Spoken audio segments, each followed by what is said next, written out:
Okay, good stuff. We are live. Welcome to the stream for this flight from Miami to Dallas.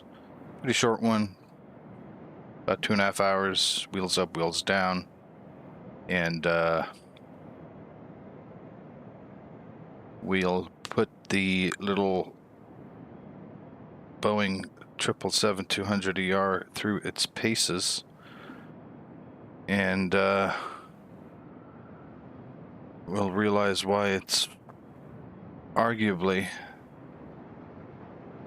the best add-on ever for X-Plane, and potentially ever for any flight simulator, even though I don't go anywhere near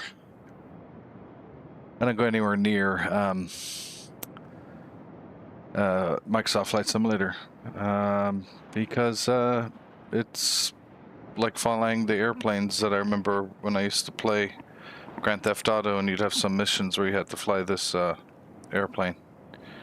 And yeah, that's Flight Simulator, Microsoft for you. Anyway, we are connected to VATSIM, and look at this beaut. And we don't have any ATC anywhere. We got some ground traffic. We got an old livery there. That guy looks dodgy. Let's jump in. Okay, let's get the batteries on. And we'll take both external power units. Initialize the EFB. External services. Navigraph. Get data from SimBrief. We are American Airlines 1769. So that's good enough for now. Go through the rest of the overhead. In-flight entertainment, we can put those on, probably, I don't know. Emergency lights to arm and protect that. Window heat, we'll leave that off. We'll leave all the hydraulics off for now. Passenger signs to auto. Overhead's a little too much brightness there. It's okay.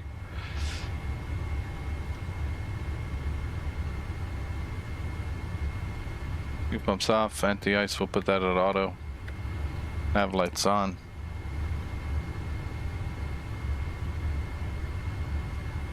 The forward aft cargo fire test. I thought this was a fire test button down here that are hidden. Is that doing anything?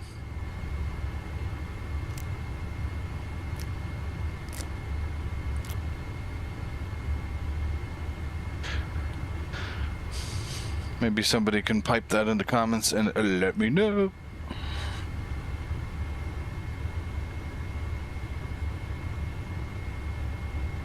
Okay, flight deck temperature and cabin temperature. I think they're going to be the first notch. Get the recirculation upper and lower fans on. The gasper can go on.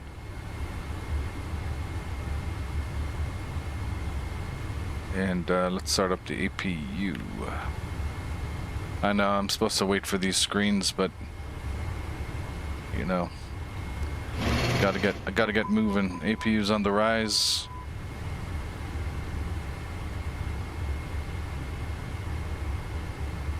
Get the FMCs going.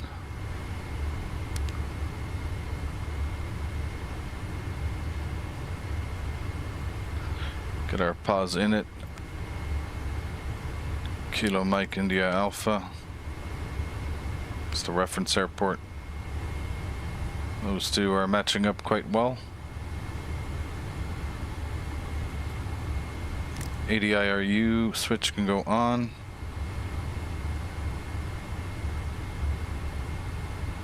And we'll take that.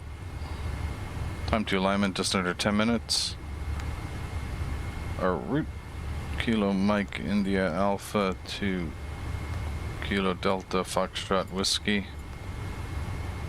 01. American Airlines 1769. Go and activate that and execute, and we will switch our nav display to plan mode.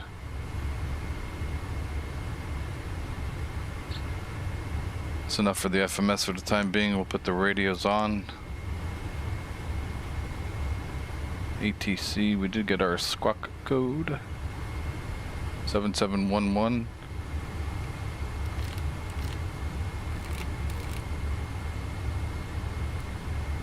Go ahead and TARA. Cabin in it, call the purser.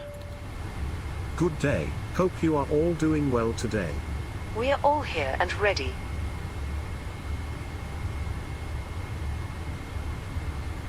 And end that call.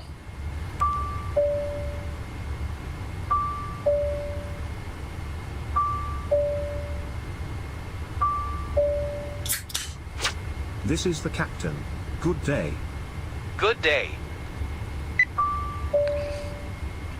Okay, APU is good. Let's have a look at the electrical page.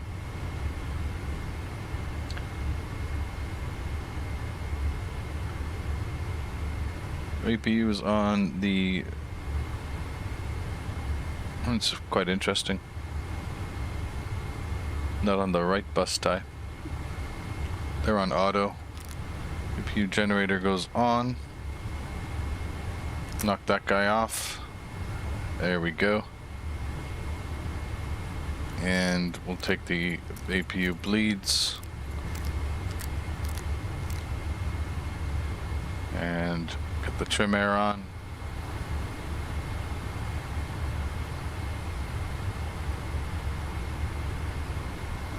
That's kind of about it for the overhead for the next little while. Gonna have to deal with the ground crew now. It can be a bit... Listening. Clear that. Get rid of GPU on. Please disconnect the left ground power. Got it. Anything else? There's no point saying yes here. No thanks. It actually takes longer to get the I am GPU here. number 2 request. Listening. Please disconnect the right ground power. Most assuredly. Any other requests? Nope. Thanks, but no thanks. Not right now. Okay, go back to the menu, terminal charts, and complete that, and edit clip, airport chart for Miami. Don't need that, I'll get rid of that. And we'll take a peek at our flight plan.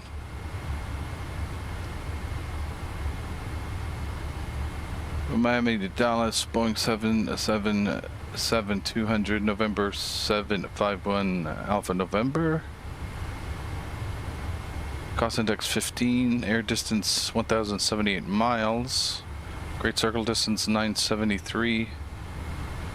31,000 pounds of fuel, mostly on the trip. Wheels up, wheels down, 2.5 hours. Taxi fuel is 1,400 pounds, plenty. Block fuel 50.3 thousand pounds. Route, we're under Hurricane 4. Smelts transition and going into Fort Worth. Got the Berry 3 with the Peanuts transition. 214 packs, so we are quite light.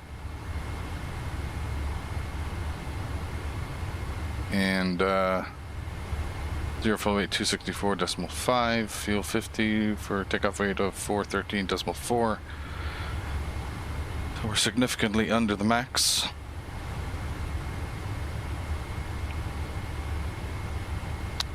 Climate winds are very, very light. Wow.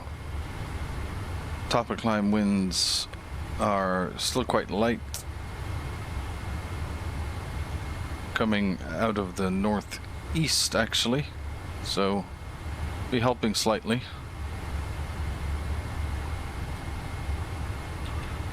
And we'll jump down to our Fort Worth weather at 21:53 Zulu. What time is it now? Okay, it's a little over an hour old. Winds were coming out of northeast at 6 knots. I still think they're landing south though, so we'll stick to the plan. Highly improbable that we will need to divert to Oklahoma City. The weather there looks like it is, it's 40 degrees. We might have to look at potential density altitude there, but maybe not. Okay. Alright, that should be it for the flight plan. I've seen enough there. And let's try to get our rest of our map. So we're the Hurricane 4 departure. There we go. There are all the charts we're going to need for Miami. Go back to edit clip. Excuse me. Go to DFW, edit clip. We are coming in on the excuse me, got the right menu, Berry 3. And we're gonna plan for the ILS runway 17 left.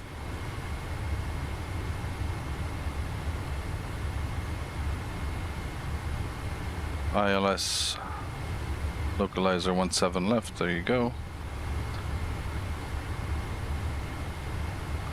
And the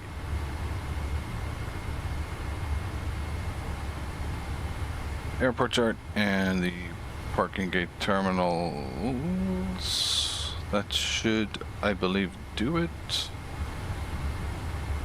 Yep, we'll complete that. Go to our menu page and go to simplified loading. Bill from SimBrief. Not going to go through the whole, waiting forever loading plan, but so zero fuel rate 160. Oh, this is in kilograms. Okay, let me just jump to simulation and avionics and show units and metric. We'll unselect or deselect that. Back to simplified loading. 364,484. 364,484, right on the money. Fuel 50,332, 50,332. So we are spot on right there. CG looks good at 28.1. We'll accept that. Note the load sheet. I will note your load sheet.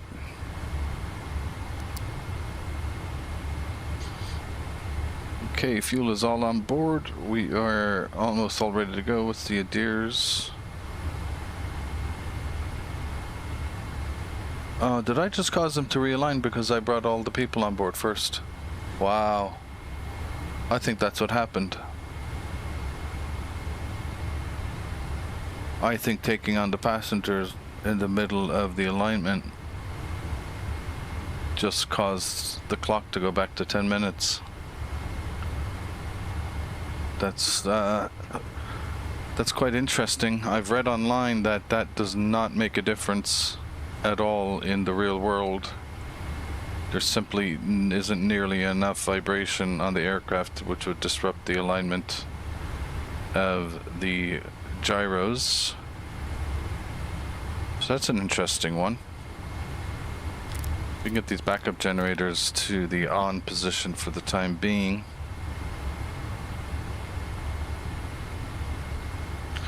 Wow, what do you think about that? Taking passengers and fuel instantaneously made the aircraft lurch down onto its hydraulic landing gear pistons and reset the IRS alignment clock. That is quite interesting. It's a theory, I don't know, but there should have only been about 2 or 3 minutes left on that alignment, and it just went back right up to 10. Okay, we'll have to live with it. Okay, let's go to the init page, and we'll start putting in our figures. Zero fuel weight is 264.5. 364.5, excuse me. And the reserves, fin reserves and the alternate is 14.5.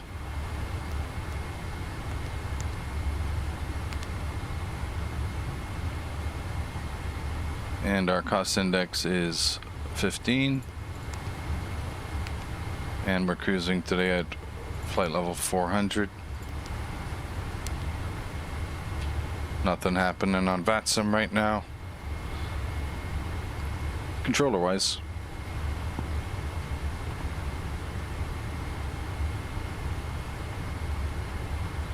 Okay, those are the weights in. So ramp weight is 414.8. 414.8. We'll probably have a takeoff weight of 414.5. I'm going to say 300 pounds on the burn. And I'm going to go to SimBrief and see what the takeoff performance are. 414.5. Actually go get the weather here. I don't need that anymore. WXKMIA and a CTAF for Miami. 1830.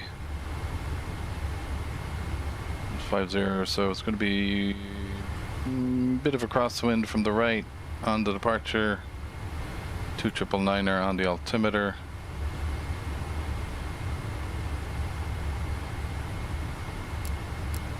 That's set. That's set. And the standby is set.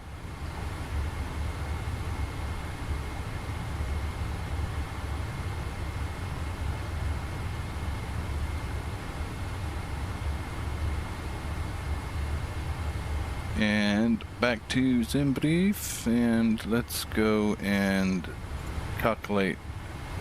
Oh, SimBrief is suggesting flaps 5, D rate 2, select temp 56.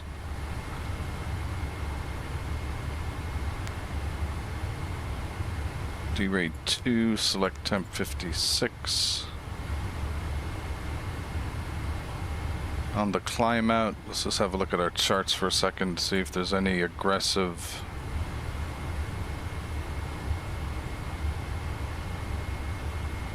the night mode.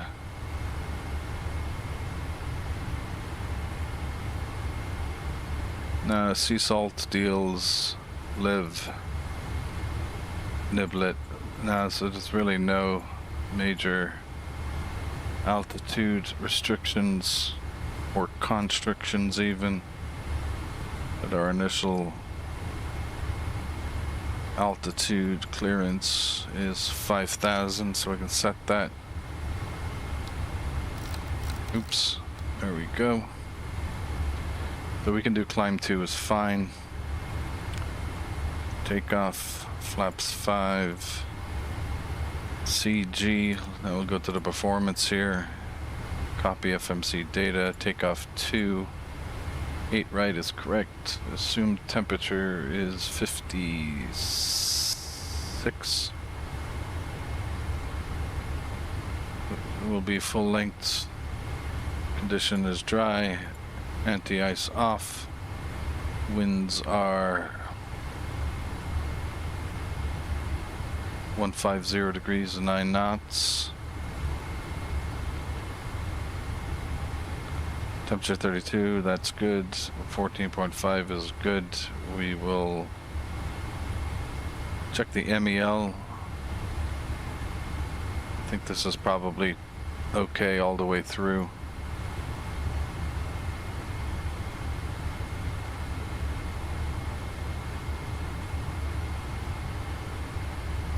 Wow, not even an amber. Perfect. Okay, calc all that out. Flaps 5, acceleration height is 1,000. Trim is 4. CG is 28. Okay. DG28. I'll actually go to page 2 here, so we'll go 150 at 9 for the winds. If you don't do that first, it'll clear all of your speeds. Outside air temperature is 32. Thrust reduction and acceleration heights are 1,000, so we'll leave that the way it is. Takeoff weight 414.5 and V1 2629.33.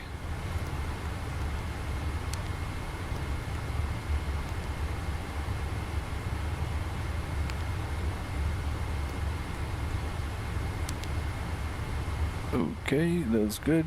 Those are on the PFD as well. Go to our legs and just make sure that we have all of the departure and arrival information correct. 8 right, Hurricane 4, smells transition, execute that. Arrival into Fort Worth is DeBerry 3 from Peanuts. ILS 17 left. Rivet is rivet what I want. Chart clip DFW. Oh, there's a rivet up there. That looks probably fine. What's the final? Headman is the final. Okay, that looks good. Rivet is great. Execute that. And so the legs page, we'll just make sure we don't have any discontinuities. We'll step through the points. So just put my data up here.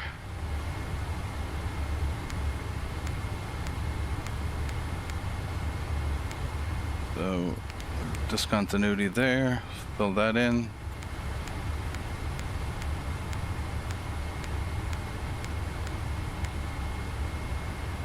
Okay, we won't be entering the hold there. Definitely don't want to be doing holds. Oh, actually, that's the that was the hold for the missed approach. Okay. All right, the route is perfect. The ADIRs have conveniently just aligned. Go back to map mode on the navigation display. Everybody is on board. Fuel is on board. 50.2 thousand pounds. Just tidy up the outside here. How can I help you? Get rid of the I am gate. here. Please disconnect the gate. All right. Any other requests? No. Thanks. Go to the purser. Doors. Listening. Close We need L1. that door closed. Fine.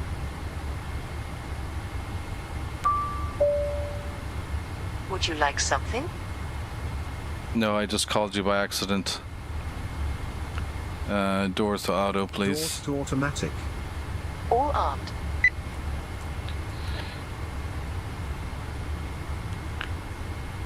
Come on, ground crew. Wake up. This is something that's a bit annoying, that the ground crew can freeze up sometimes. Maybe I can get them from the EFB.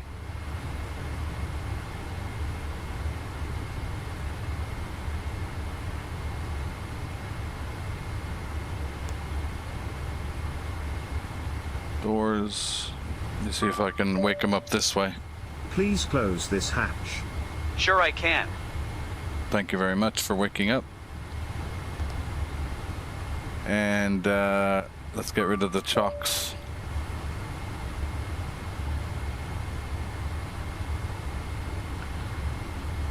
.3 is the CTAF from Miami. Just make sure there's no one here. Yep, no controllers here. We'll have to be on CTAF. Listening? Please disconnect the chocks. Yes. Such a delay. I wonder what the wonder what the programming is that there's such a delay with the ground crew. Okay, I think we are all done, folks. We just have to get those guys out of the way and we'll push back and taxi into the sunset for 8 right. Okay, so last thing we need to do here is call the ground crew. I am here. Go to the next page, and I think the next page again, and release the crew. Please clear all personnel around the aircraft. Very well, sir. All clear. Wonderful. Let's plan our pushback here. It's actually almost planned already. We'll pull ourselves up to spot 5.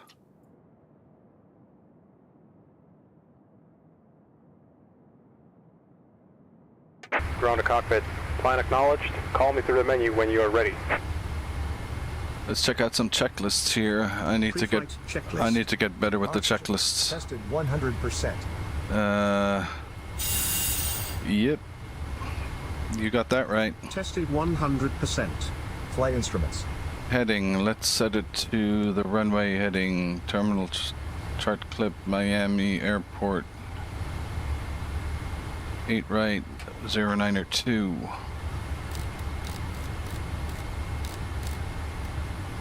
That's set. Let's get the flight control panel sorted out here. LNAV and VNAV can be armed. VNAV speed arm. Flight instruments, heading, altimeters are Checklist checked on complete. both sides. That's good. And normal menu. That was a pre-flight before start check. Flight deck door. Locked. Whoa, whoa, whoa, whoa. Yes. Sir, the cabin is secure and safety briefing has been completed. Genius. Thank you very much for the interruption.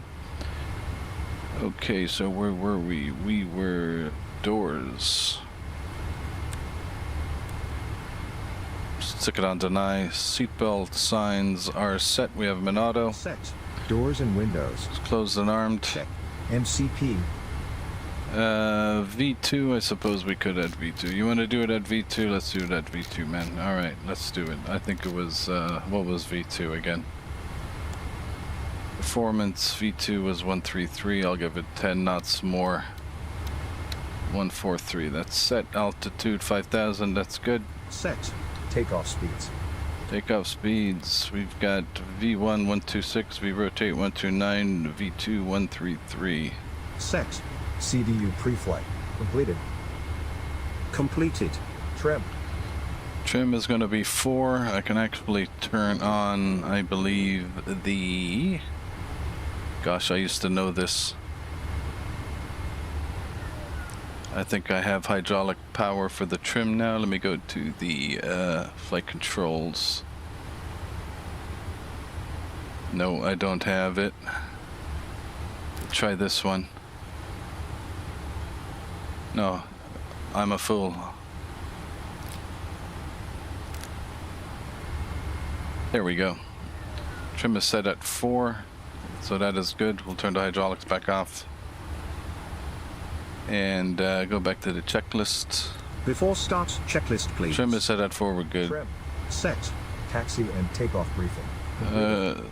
Taxi briefing, I guess we can just simply say that we're pushing back from Delta 14. We'll be disconnecting from the tug at spot 5. We'll make an announcement to CTAF that we're going to take November 10 and Mike. African American 458, taxiing runway 8 right.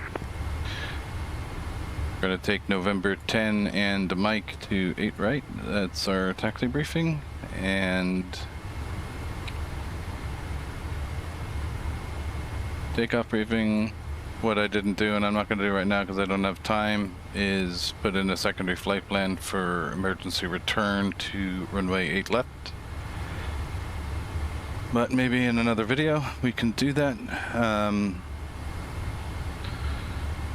Completed. Beacon. On. We'll put the beacon on. Checklist Ground to complete. cockpit. Tow is driving up. Okay, tow's driving up. Let's get the rest of the overhead sorted out. We'll get all hydraulics on because there's nobody around the aircraft anymore. Fuel pumps on. Engine bleeds on. Miami traffic, American 1769 is pushing back from Delta 14. Will be disconnecting from the tug at spot 5. Miami traffic.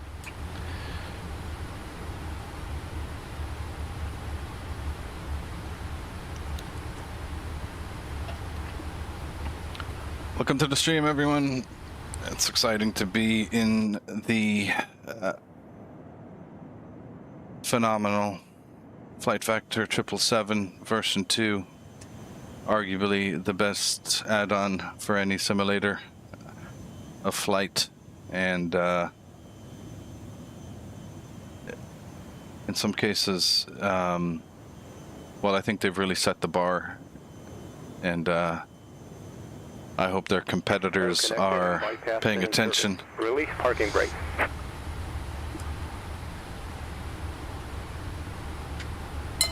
Park brake released. Starting pushback. And you may start engines. Scandinavian Air Services in a A320 here in the old livery. I think he might be lost.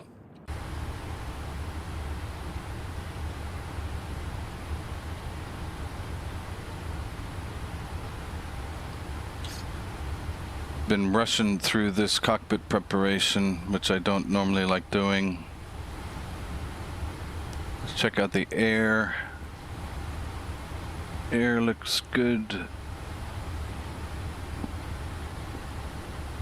Cargo holds are... Aft bulk is 26 degrees.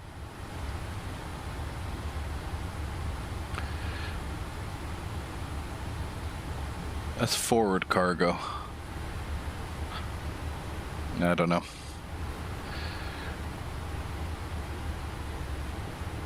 I just love the sounds of these Trent engines, man.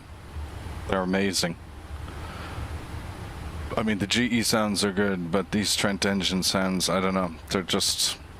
I mean, they're Rolls-Royce. It's a Rolls-Royce sound. We can put our autobrake to RTO. Taxi checklist. Recall. Check. Alright, let's get that ready. Miami ground, America 1 at Delta 48, pushing back. I gotta stay with these checklists because I haven't flown this plane in quite a while. And, you know, the checklists do very much so keep you between the guardrails and hopefully avoid an embarrassing moment or a frustrating moment when you've completely forgotten something obvious. Okay, let's get engine 2 ramped up. Go to the engine page.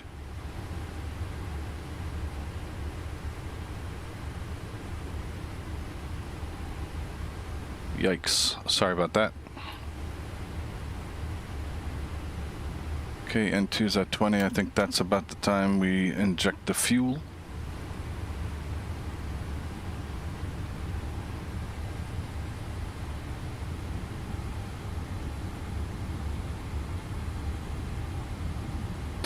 History district, this is X-plane 12, my man.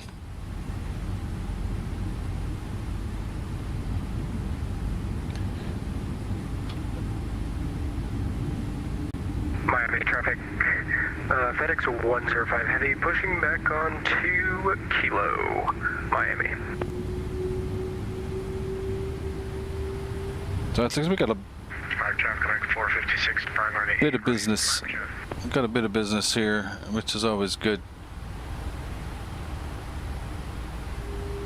If you notice the cameras, the previewed cameras. Set parking brake. Set parking brake. The represented cameras when the tug is attached is they go a bit fruity sometimes. All right, let's have a quick look at the electrical page, and we can see there that the right generator has kicked the APU off the right-hand bus tie. So let's get engine Left engine started. Back to the engine page.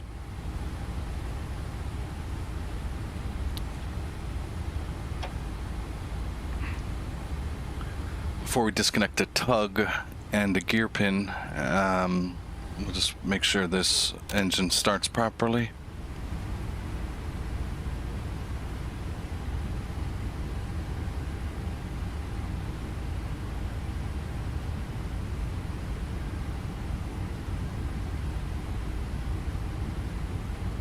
I'm trying, man. I'm trying. I can break some taxi speed limits and try to get there.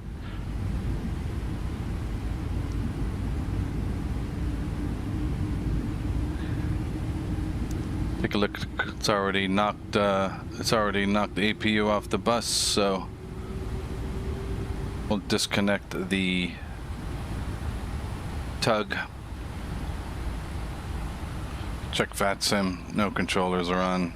Miami ground, American 1 taxiing out 8 right via November 6 Mike.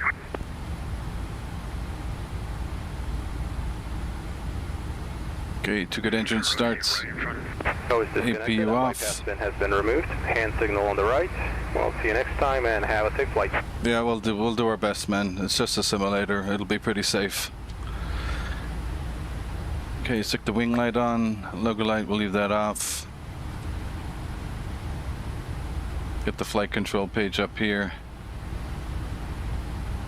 Full up. Sweet. Full down. Sweet. Aileron full left. Sweet. Aileron full right. Even better. Rudder left. Rudder right. These brakes are... I gotta get new rudder pedals, man. These things are just had it. Alright, cheers, bud. Miami traffic, American 1769 heavy, taxiing 8 right, November 10, Mike, Miami.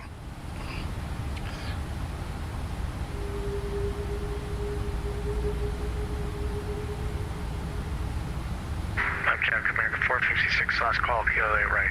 Good. Taxi light on.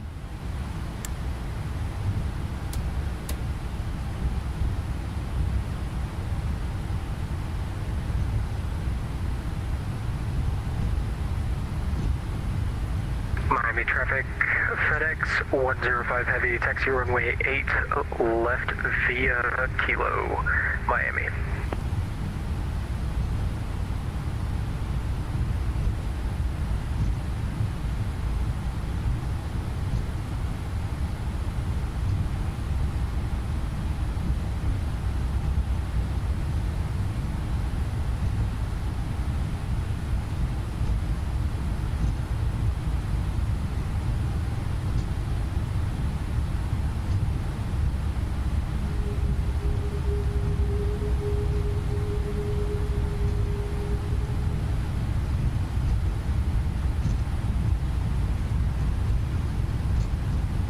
Miami traffic, American 1 lining up runway 8 right. Line her up. Get her out.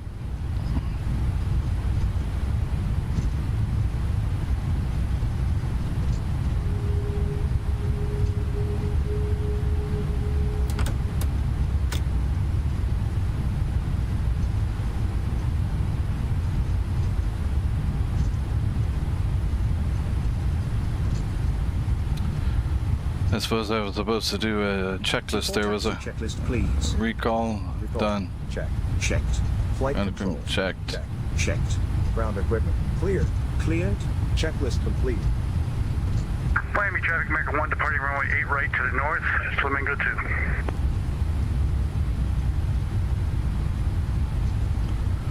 Flamingo 2.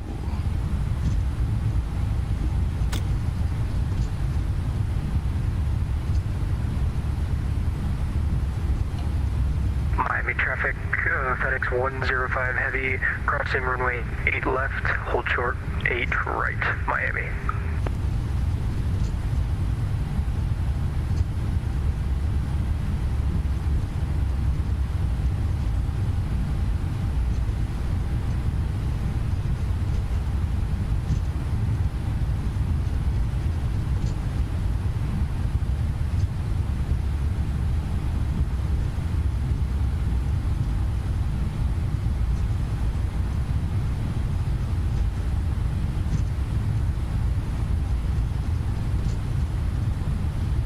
Miami traffic, FedEx 105 Heavy, clear runway 8 left, lining up runway 8 right, Miami.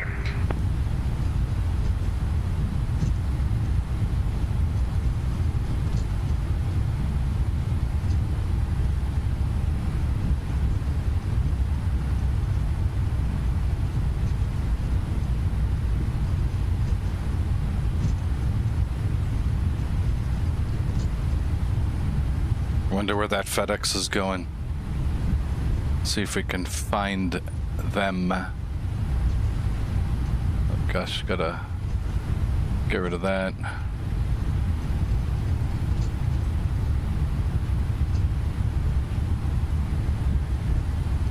He's only going to Atlanta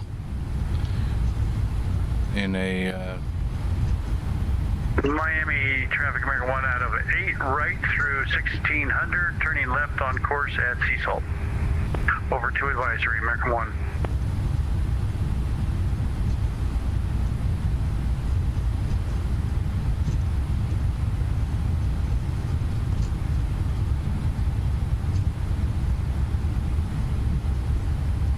Miami traffic, FedEx 105 Heavy, departing runway 8 right, Hurricane 4 departure, Miami.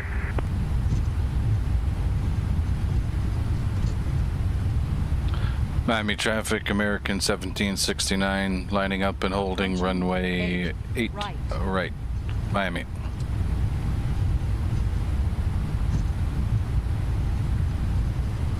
Okay, we'll start strobing.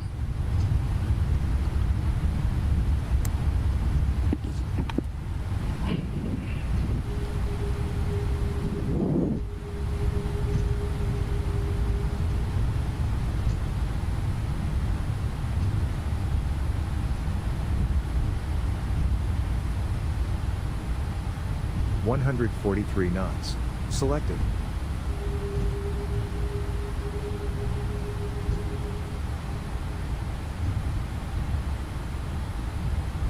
On runway 8, right.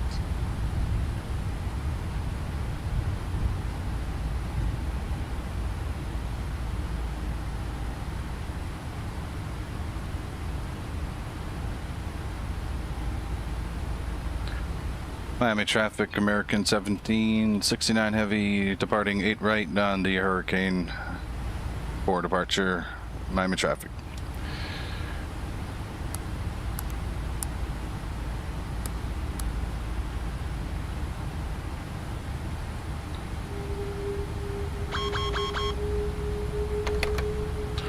That's another crazy thing, why the speed brake extended.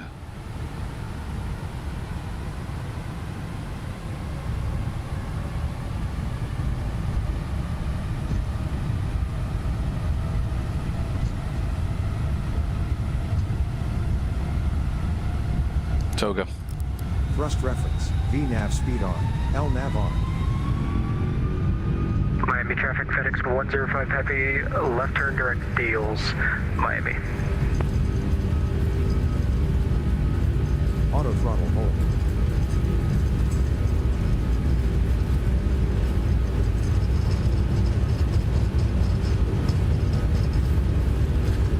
V1 rotate.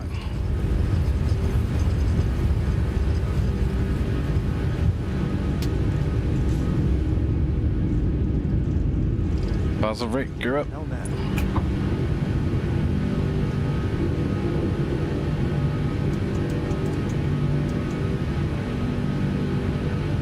VNAV speed. Thrust reference.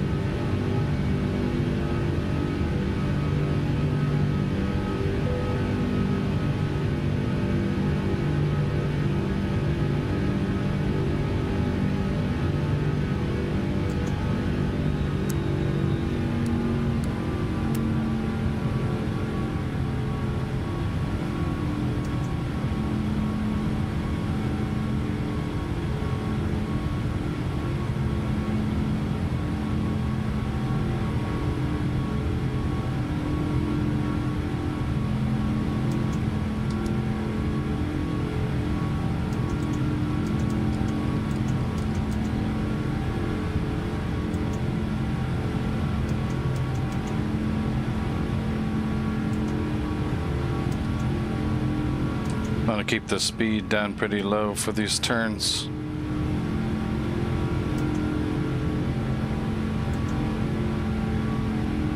Plus I'm on a climb 2, which is the lowest power setting for climb.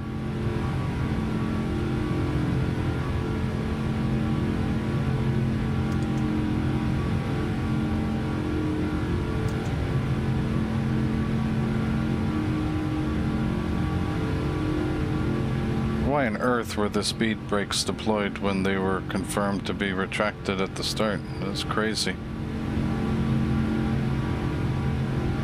Maybe it's a hardware initiation glitch or something.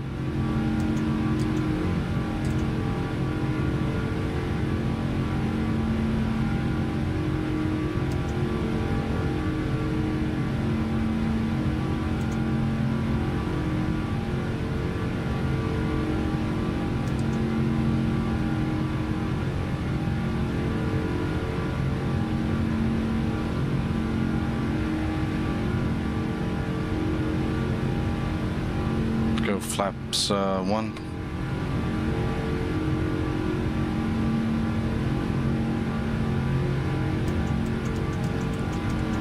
$1,000 to go.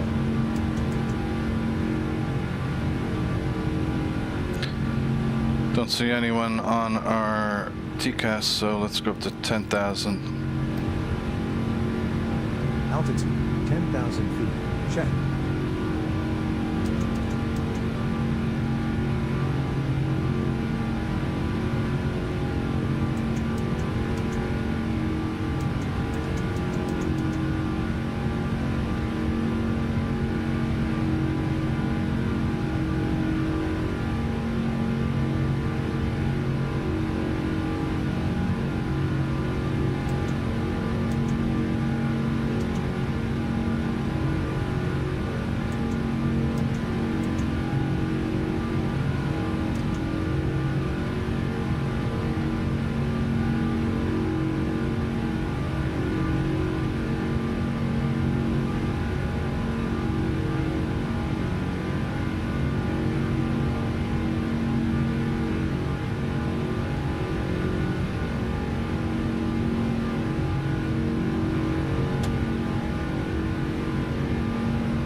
Autopilot. Autopilot engaged.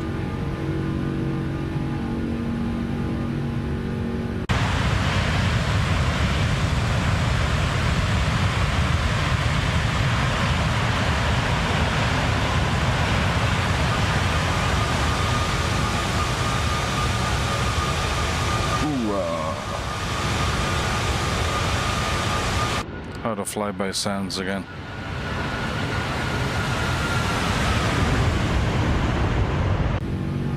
Flaps up.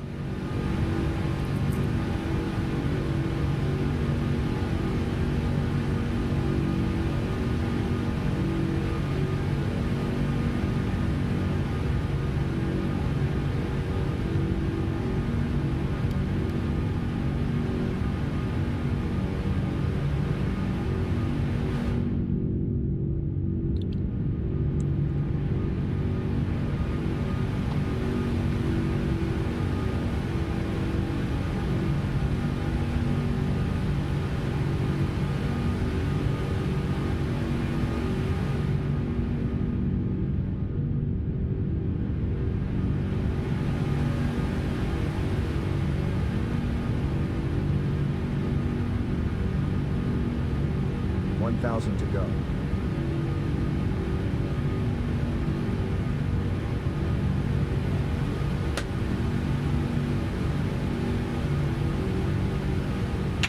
Okay, TCAS. vAAL, auto throttle in speed mode. TCAS looks good. 13,000 Let's go up to 400.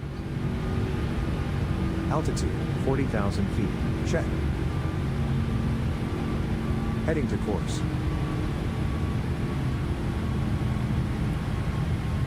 Flight level change. Flight level change. Auto throttle in thrust mode.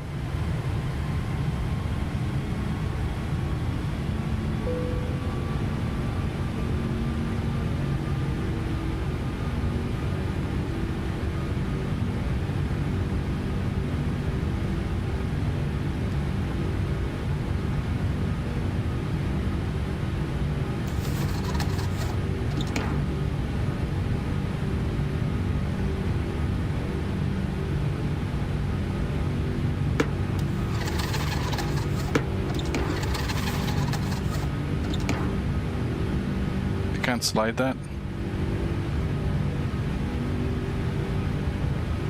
Can't do anything to tilt it.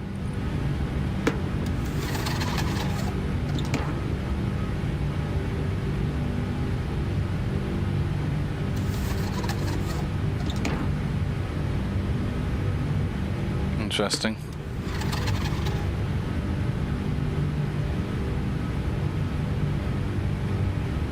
Better than nothing.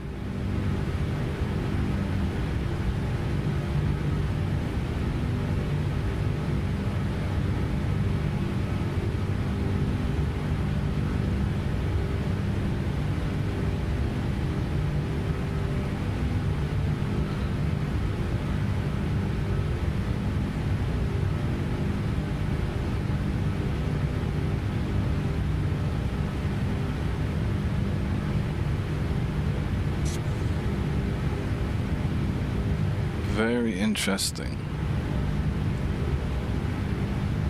You can't slide that anywhere, eh? Can't tilt it, pivot it. Heading to course. If anyone knows how to tilt or pivot the visor there, do be so kind as to put it in the comments.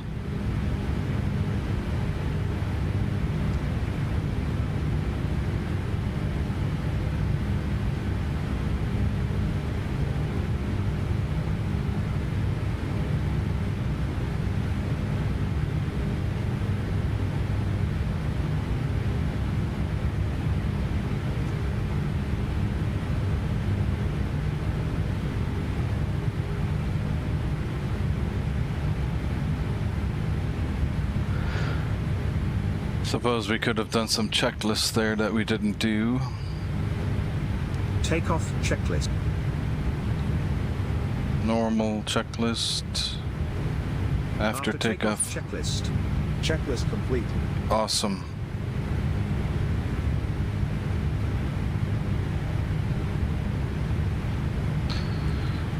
Standard barometric now.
.280 knots. Selected.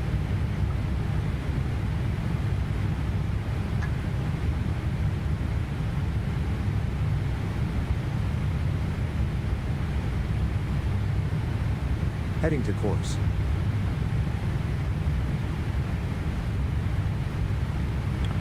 .317.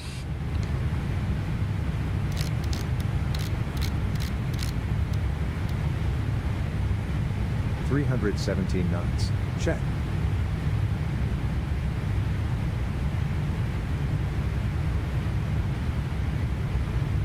Jacksonville has gone offline.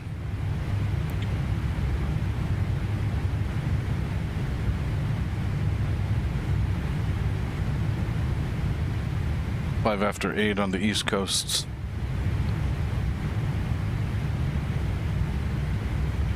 Oh, Tuesdays are always quiet on VATSIM. I've noticed that Tuesdays are a kind of a lull.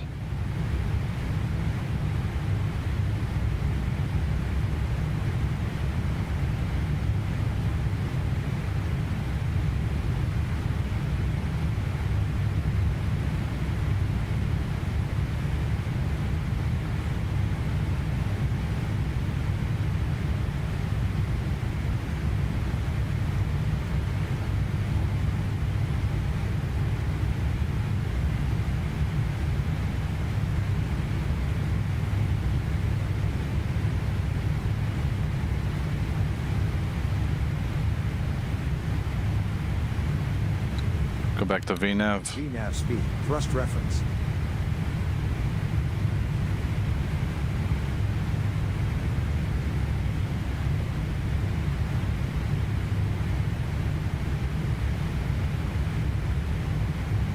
The visors are actually pretty good at imitating polarizing the light.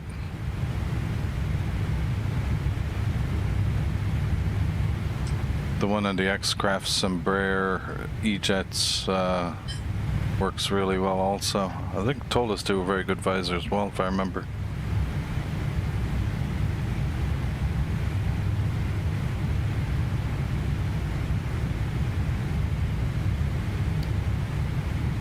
Heading to course. About 40 miles from top of climb.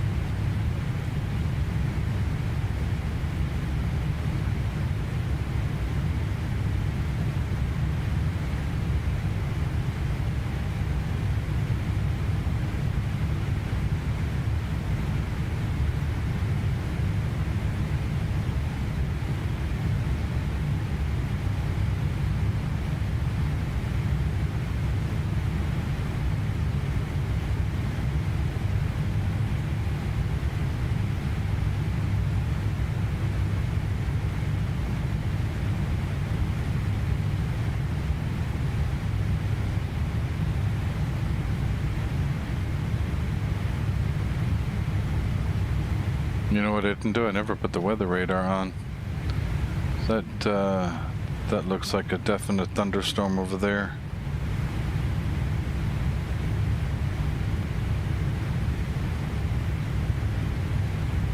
You know, this is crazy now. That thunderstorm is what? Somewhere between 20 and 40 miles away. And not a sausage showing up on the weather radar.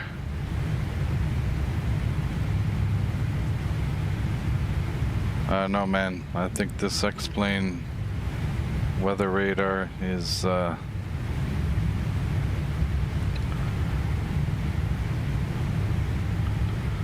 rarely see rain come up on it, to be honest with you. I know it's supposed to be extremely heavy rain, but Heading to course. maybe that thunderstorm is just outside the... No, it shouldn't be.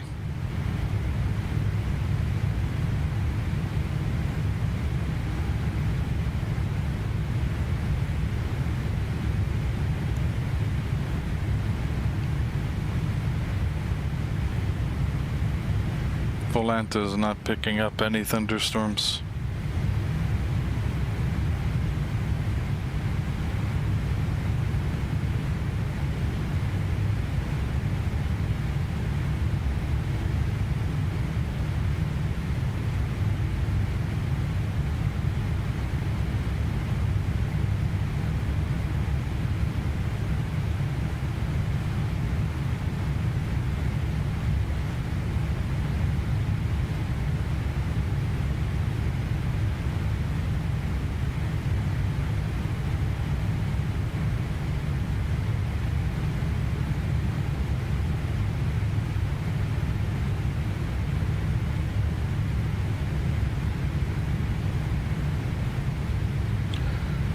See the air now, okay.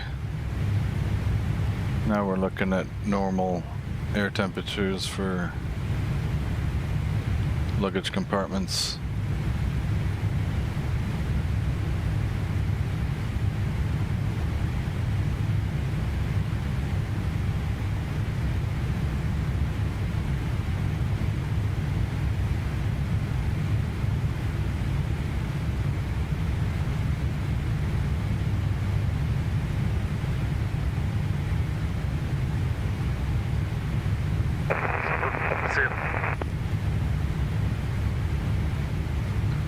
That reminds me, let's get off of that. Heading to course.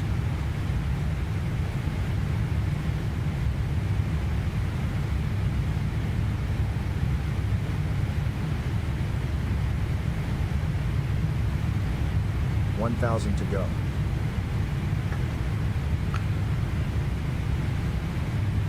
So I have to run a quick errand and get the groceries out of the car. We'll be right back.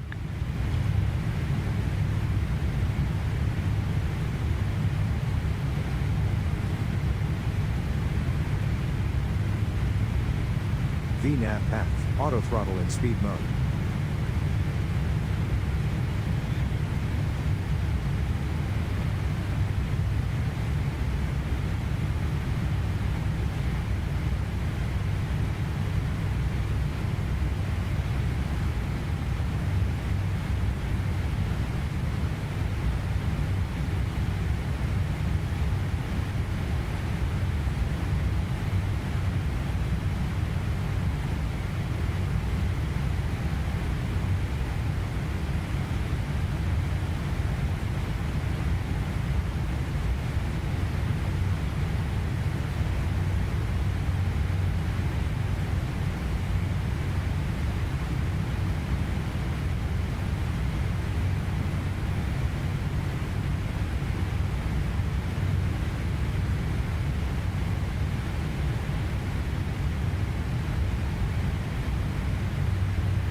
Heading to course.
Heading to course.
Heading to course.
Heading to course.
Sorry for the delay, we're back.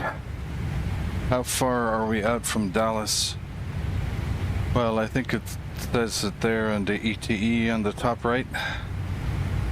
What does it say? Let's see. 2 hours, 6 minutes from Dallas, folks.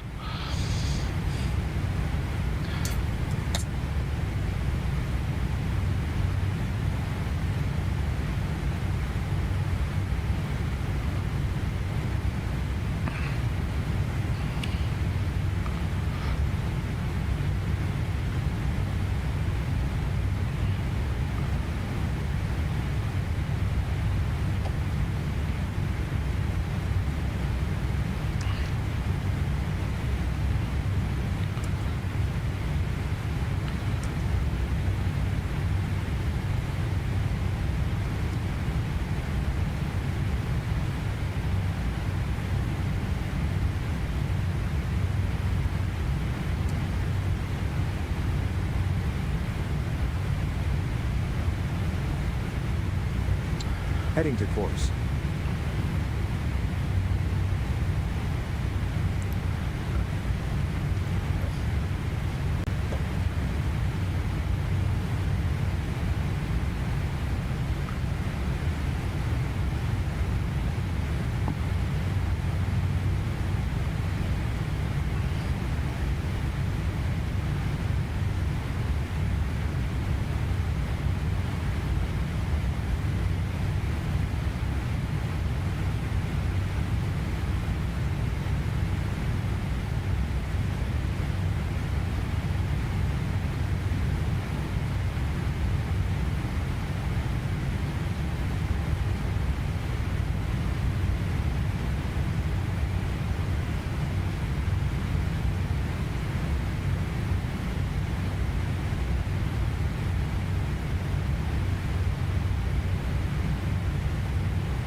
What's the weather in Dallas look like right now?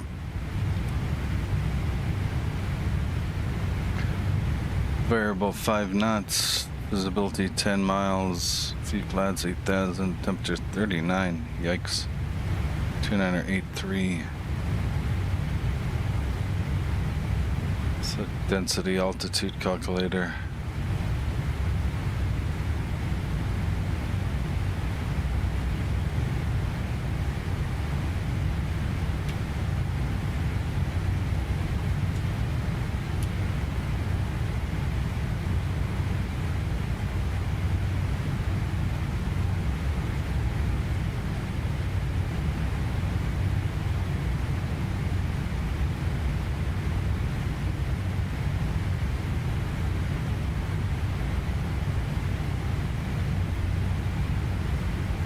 Heading to course.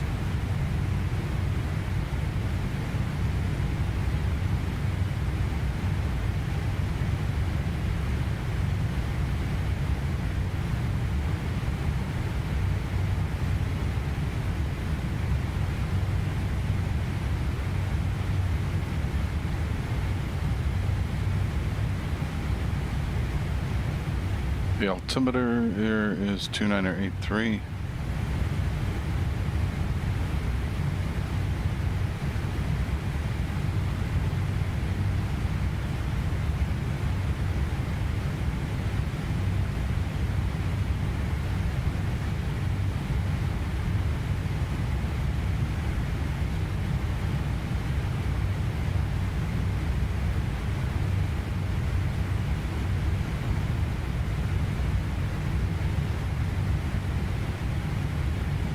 So the density altitude in Dallas right now is 3,700 feet, which is 3,000 feet higher than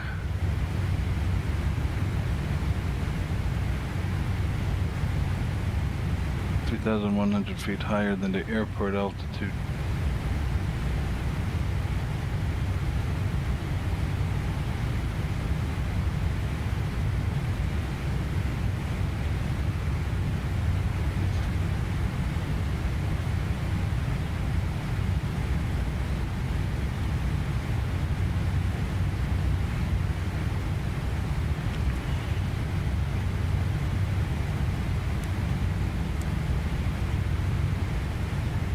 put in the wind here.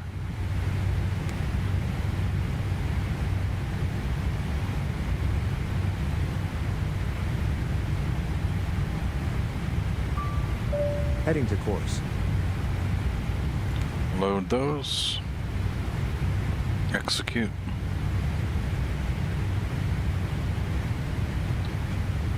So, when do we start turning out west again?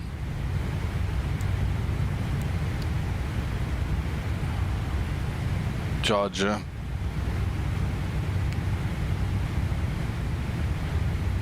Winds are 70 degrees, 23 knots.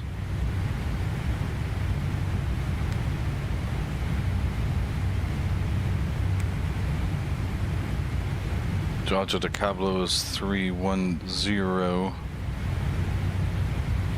So that's 50 and another 70 is 120.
Heading to course.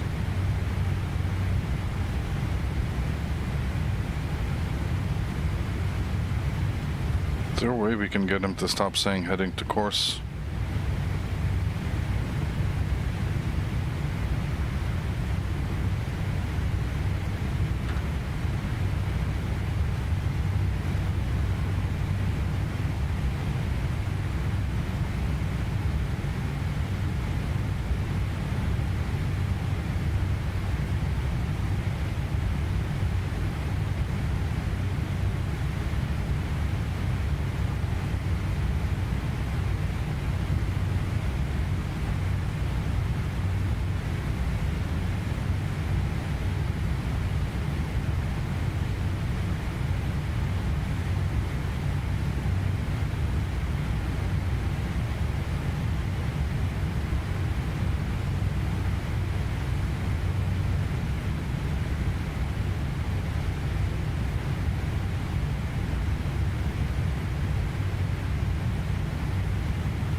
So what are the latest news headlines from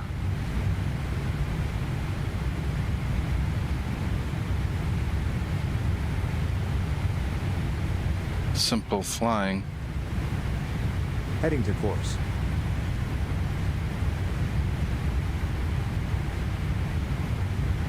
Oh, that's right, it's the Farnborough Air Show started.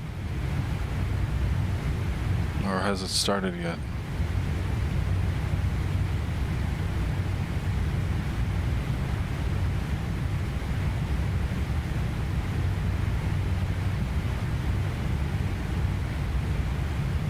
I mean, what's the point in asking the question, will Boeing build a suitable competitor for the 321 XLR? I mean, what does that even mean? It takes Boeing a decade or longer to build a new airplane. I mean, there is no competition. They have to move on to the next thing.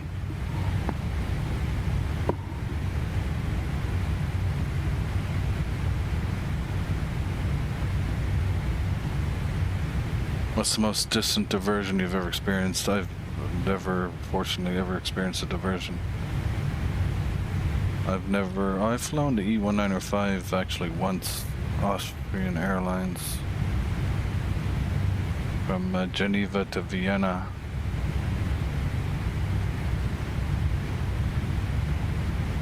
Who'll win at Farnborough? You know what? I have no idea. No, I don't want any coffee, thank you.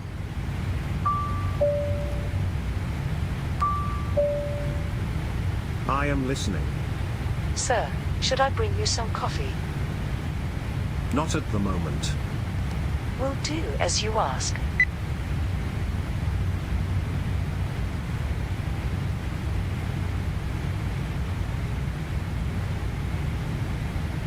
Heading to course.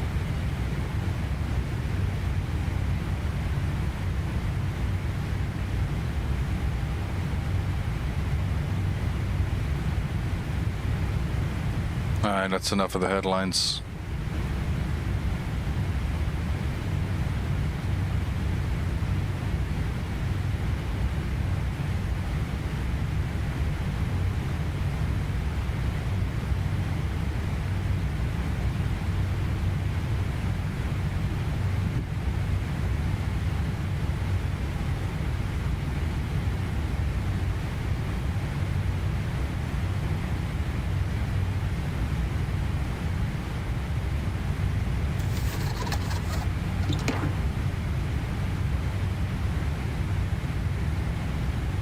To be useful for a solar eclipse.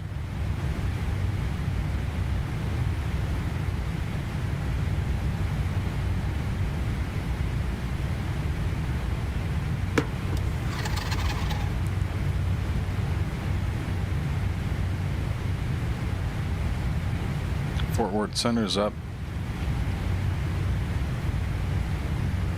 How long have they been on for?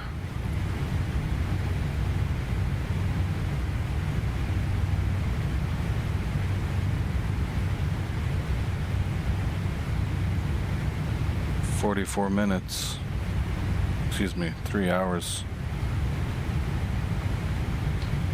It's rather unlikely we'll have them around when we're there, unless somebody else takes over.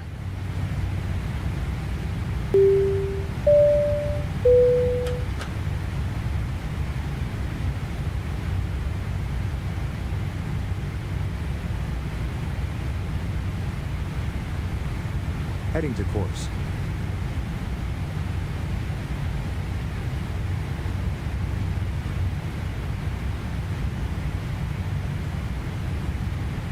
IVX25, welcome aboard. Appreciate the support. We'll be doing this frequently, mixing it up with the airplanes and the routes.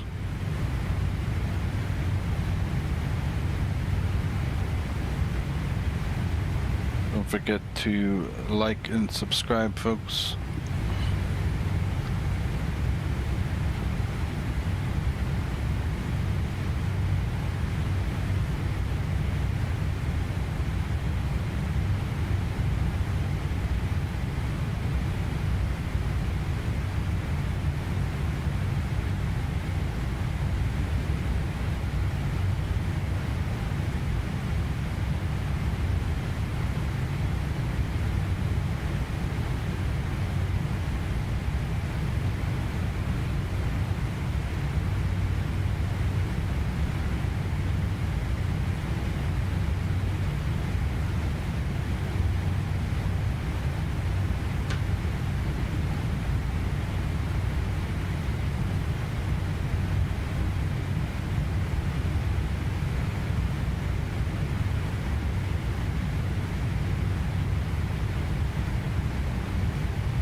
Welcome from the Canary Islands. Appreciate you like the content, my man.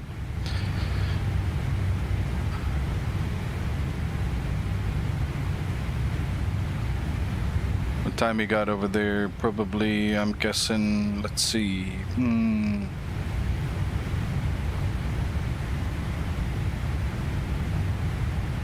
It's in the wee early hours of the morning right now. What are you, 1:30 a.m.?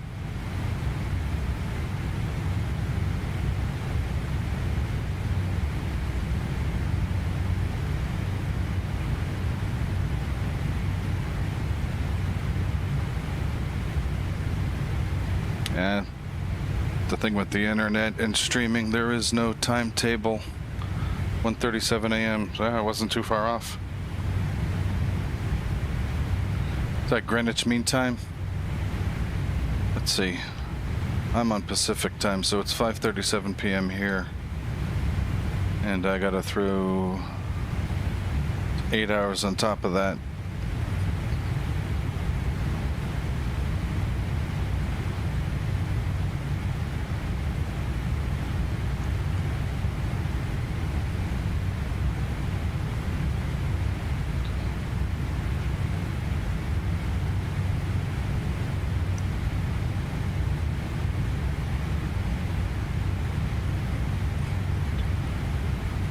Very much appreciate you for the subscription. It is a channel I'm trying to build, and you've gotten in on the ground floor.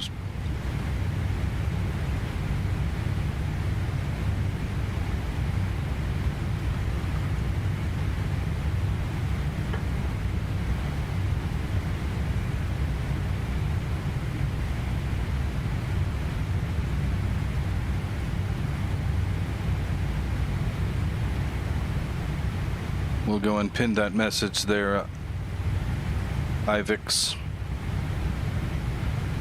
I got you up top now.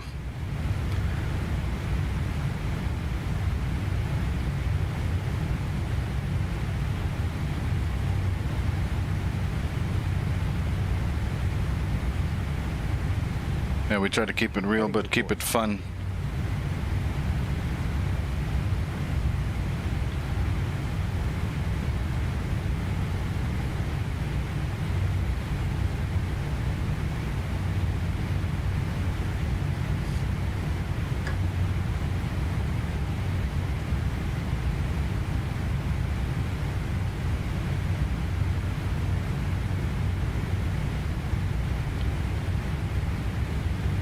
Do you fly the simulators yourself?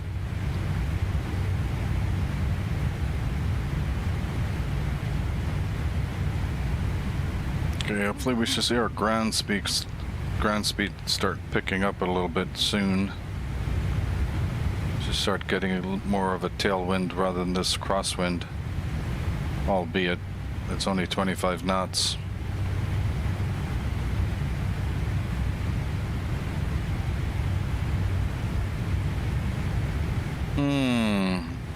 The switch from 2024 to X-Plane 12. Well, you know, X-Plane 12 has a free demo.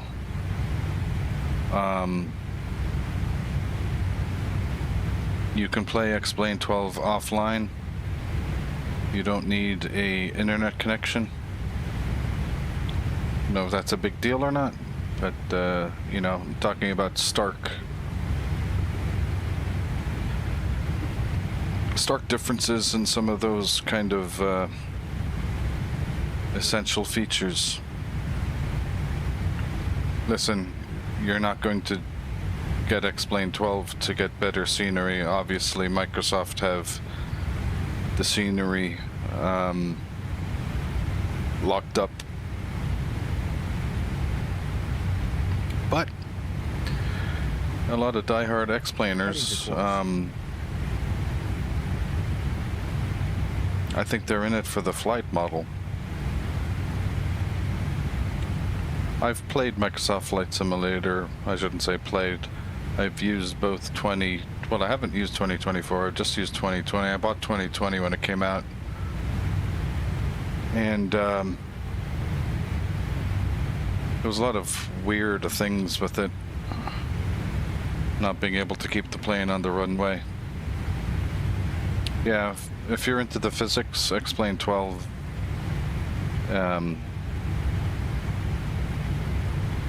you don't have to look far on the internet to see people's views on X-Plane 12.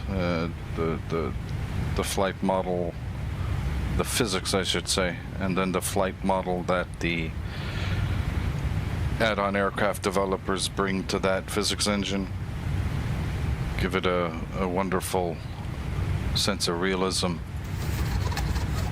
whereas Microsoft feels honestly too easy.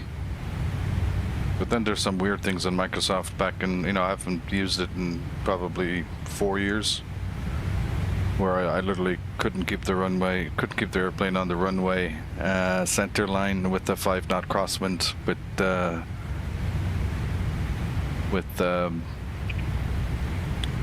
rudder, full right. If I had a left crosswind and I'm ruddering full right, it was just the nose of the airplane would just go off the left-hand side of the runway. I was like, what's up with that?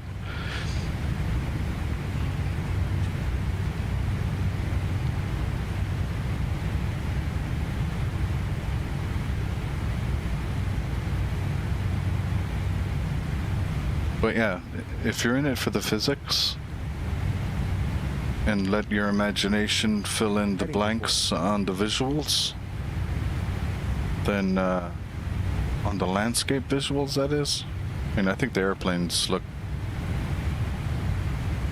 some of the add-on airplane models look just as good in many respects to Microsoft. But yeah, the natural scenery is X-Plane can't compete, and I don't think they even tried to compete with Microsoft. Microsoft that locked up. But if you want it for the physics, I would certainly get the demo, free demo from the X-Plane 12 website.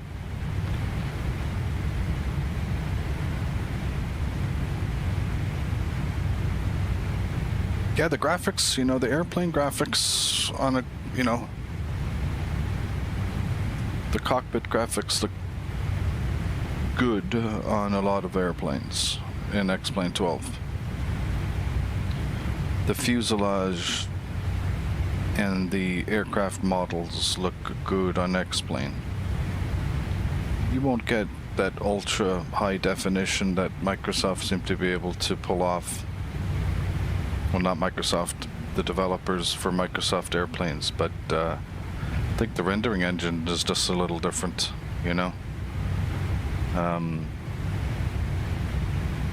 X-Plane uses Vulkan as its API for graphics rendering, and I believe X-Plane is DirectX 12.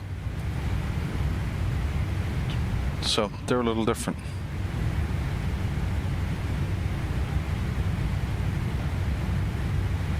But if your heart and your head is set on the physics, you'll notice that there is a good solid challenge Heading to course. difference between X-Plane and Microsoft Flight Simulator.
Dropping it in the chat.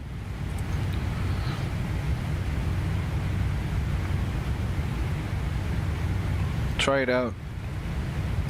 You don't want to be getting buyer's remorse, so try it out.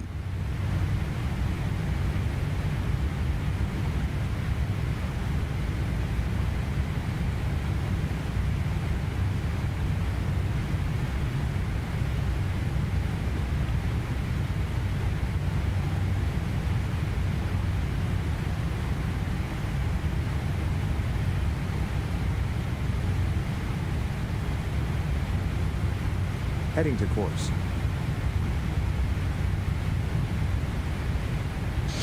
Sounds good. Have a good rest and have a good day tomorrow. Thanks for stopping by. We really appreciate it.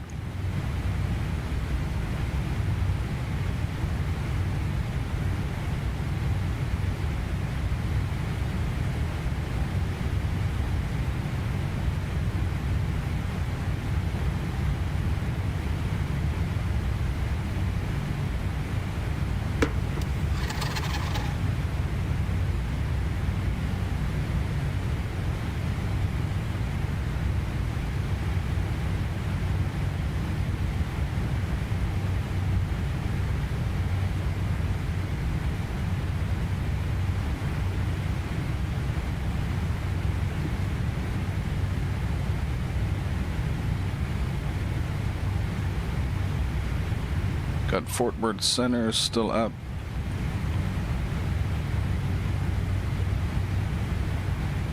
As we find ourselves on the panhandle of Florida.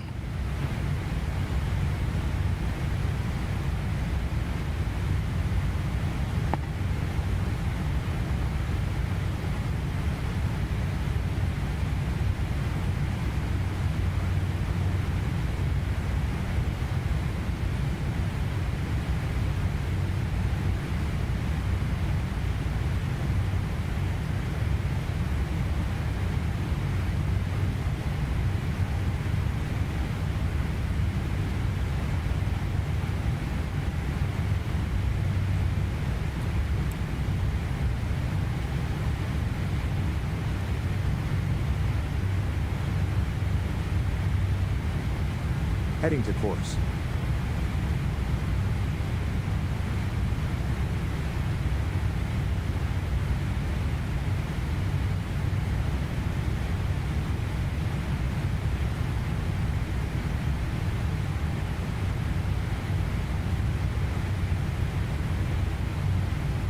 Wow, the winds are unbelievably tame up here at 40,000, 9 knots.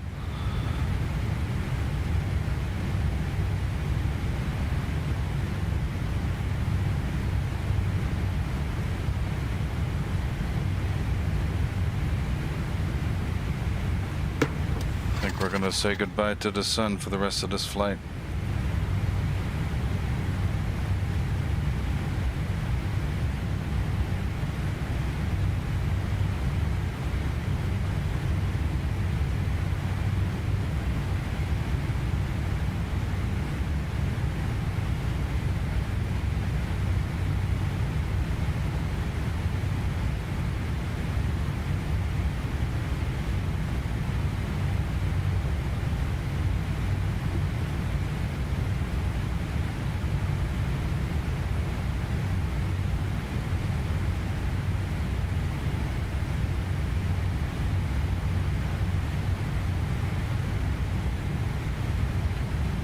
Wouldn't you know it, just when we start making the turns to the west to hopefully get a bit of a tailwind component, the winds completely die.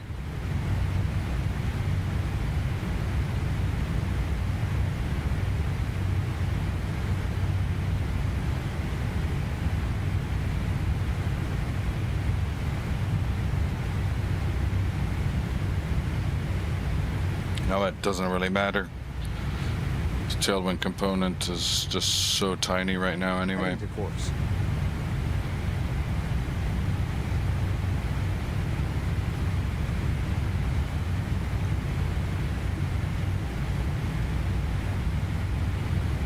I'm only 30 degrees away from a direct crosswind, so it doesn't really matter.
Heading to course.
Heading to course.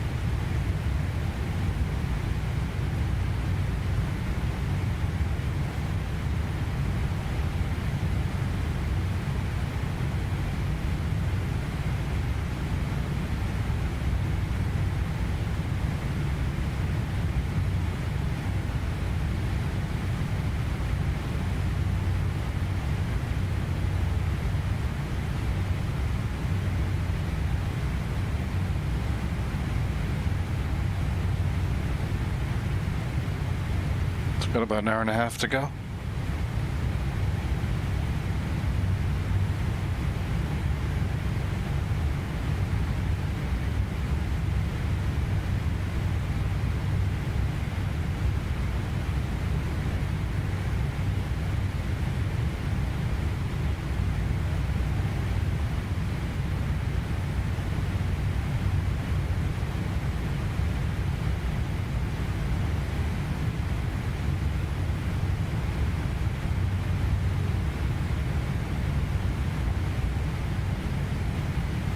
Too far away from the ATIS.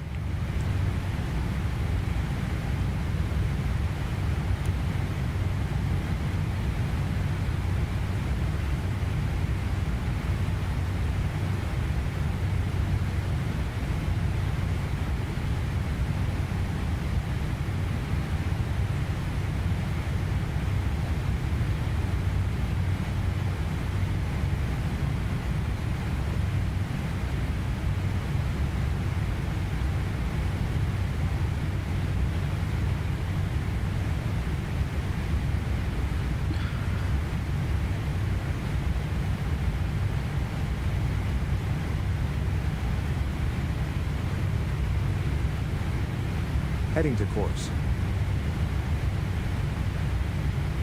Imagine that being your office, getting paid to come here. Say 777 captain, easily on 200 to 250,000 a year, probably minimum.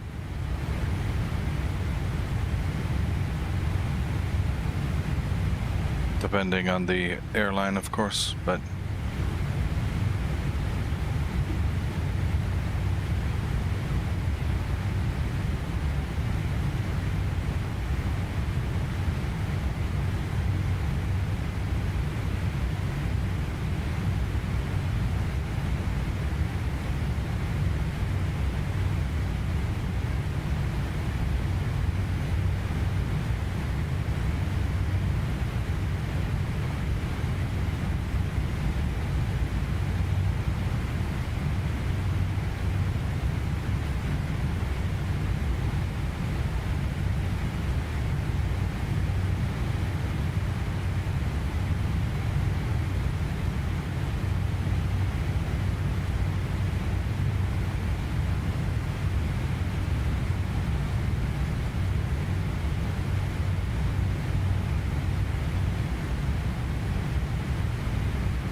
Heading to course.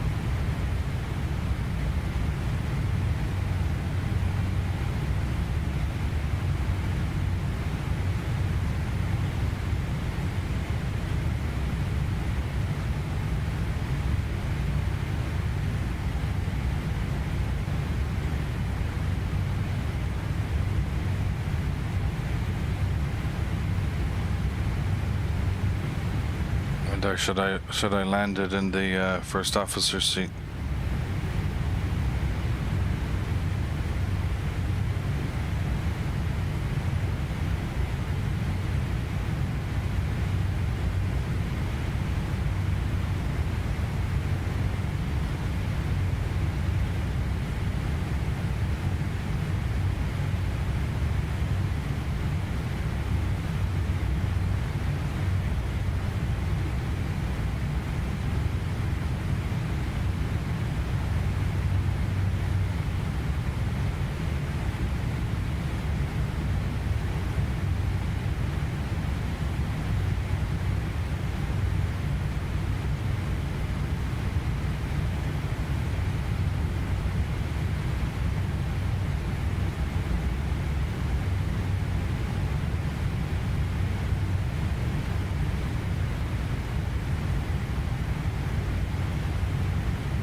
Heading to course.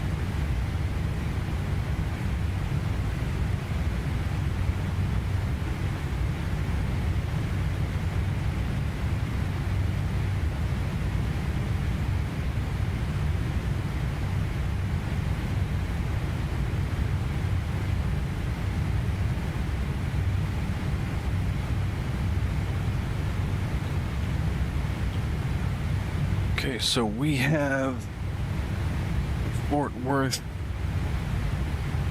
Center, really around Alexandria VOR.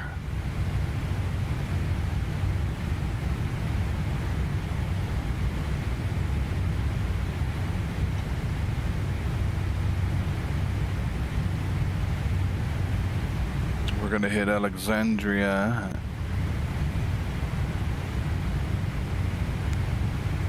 at 138 Zulu. So that is 35 minutes from now.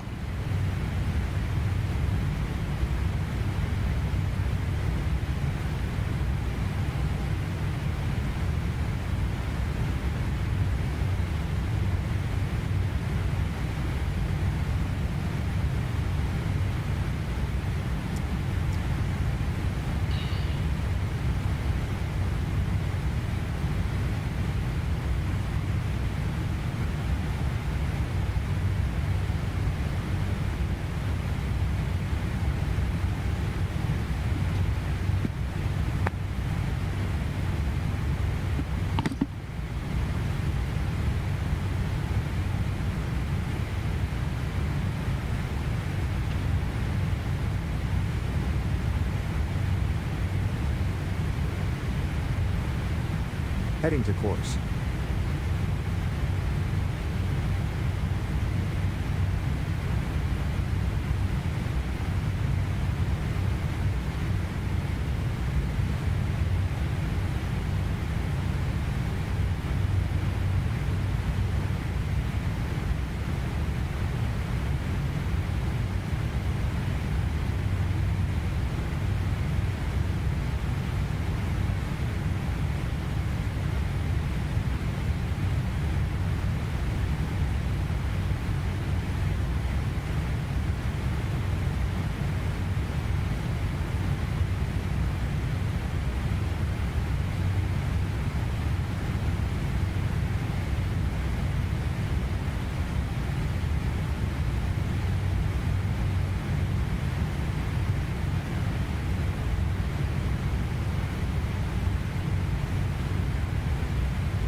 Heading to course.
Heading to course.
Heading to course.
Just missed Jacksonville. Heading to course.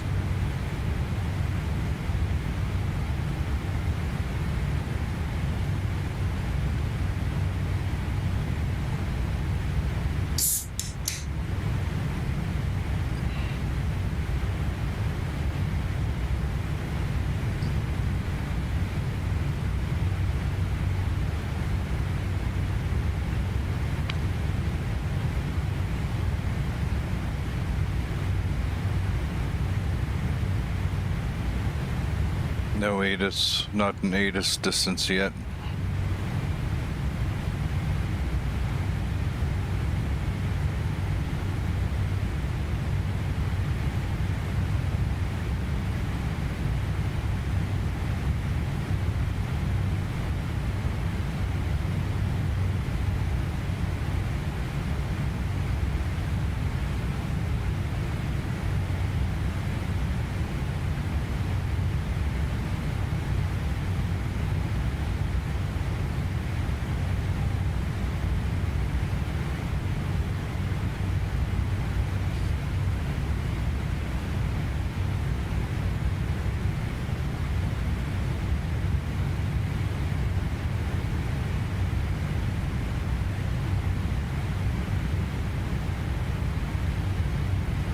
So we'll be at Alexandria VOR at 1:38 Zulu, 25 minutes.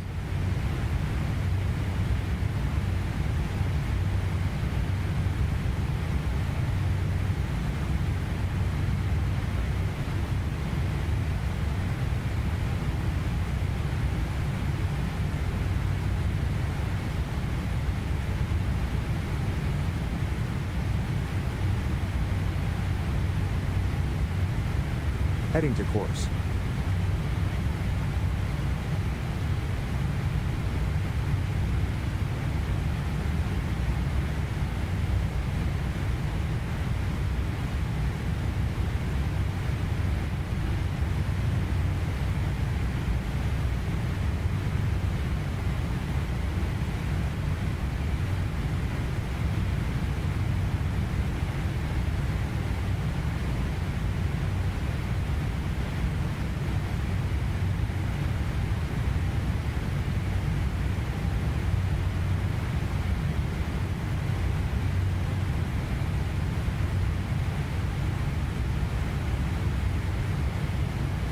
Looks like we might get Fort Worth. Is Fort Worth gonna hang around? They've been on a very long time. Fingers crossed.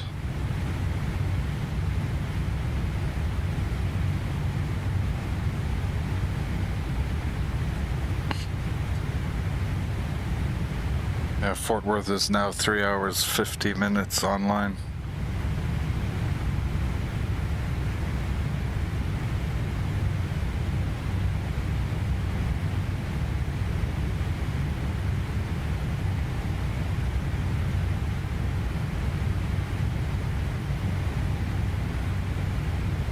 And we have a current ETE of just over an hour.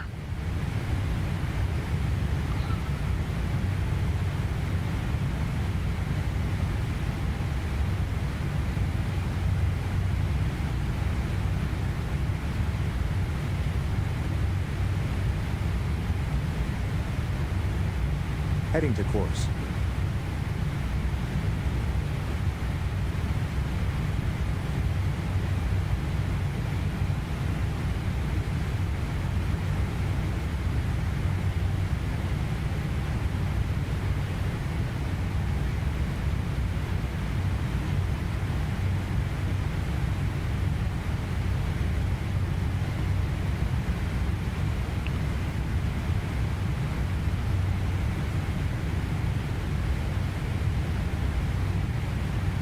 Put on the arrival weather widget.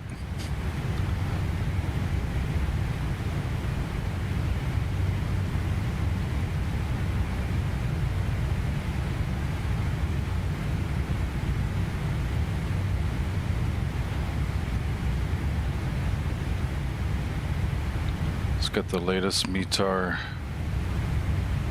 in Fort Worth.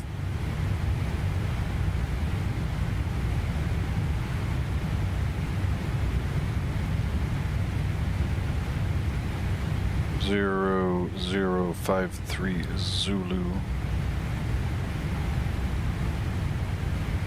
Winds 105 knots.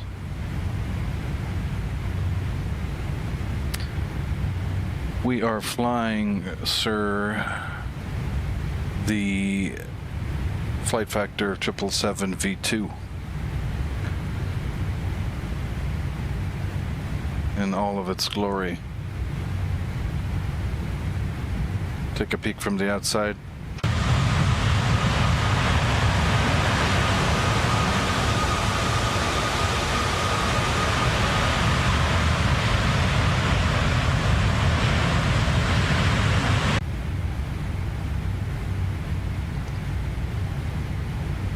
Heading to course. Welcome to the stream. Thank you for joining. We're just about an hour out from Fort Worth.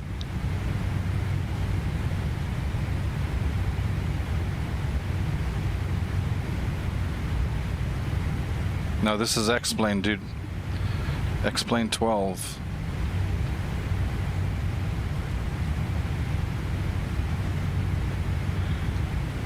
If I were lower to the ground, you'd probably notice that it wasn't Microsoft, because X-Plane just can't compete with the Microsoft scenery. And I don't think it even tries to compete with them. But up here at flight level 400, I think the lighting and the way the clouds look, got those cirrus clouds. If I remember Microsoft Flight Simulator from this kind of cruising altitude, the clouds looked like cotton candy all the time, or popcorn.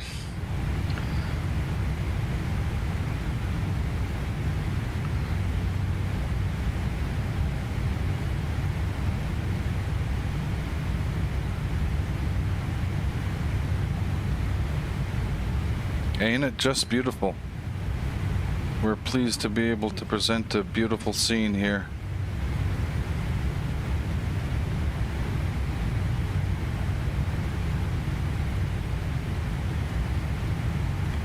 I must say, X-Plane really did get the lighting atmosphere. Heading to course. Wouldn't say it's absolutely perfect, you know, it's extremely difficult to mimic reality like that, if not borderline impossible, but they've done an amazing job over there getting the lighting engine up to what it is today. Took a while.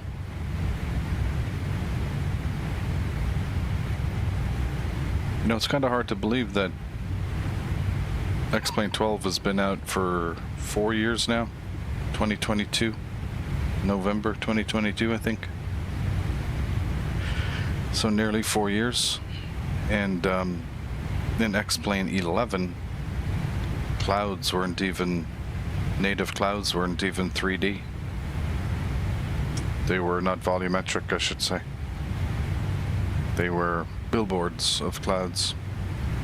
And that, I really think the big leap from X-Plane 11 to X-Plane 12 was the atmosphere. Getting the volumetric clouds, the lighting, the atmospheric lighting is just phenomenal. And you know, their physics engine has always been very good. It was even very good in X-Plane 11. And fortunately, like the likes of FlightFactor and Tolus and X-Crafts and Aerobasque and a whole host of other top-notch third-party developers have produced some great add-on aircraft to complement the sim.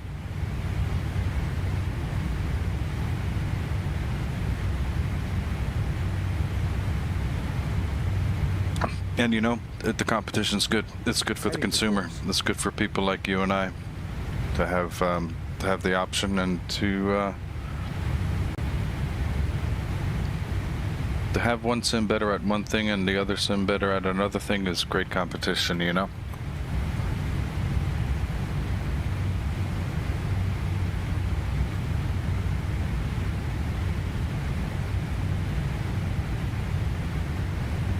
Gonna zoom in a notch on the navigation display. Alexandria is, let's see, just a little over 100 miles. Excuse me, about 120 miles. And we're tracking Alexandria VOR at 139 Zulu. So that's 17 minutes. And Fort Worth is still online.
Heading to course.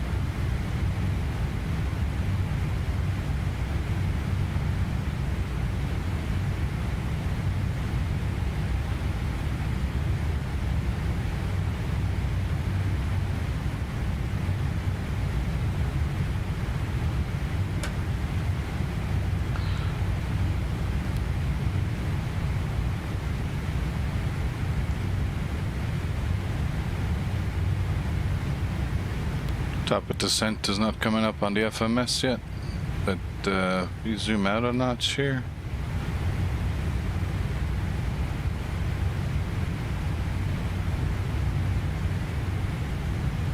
It's 80, 60,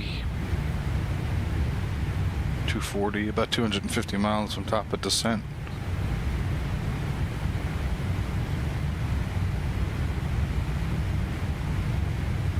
That puts us at around 40 minutes from top of descent.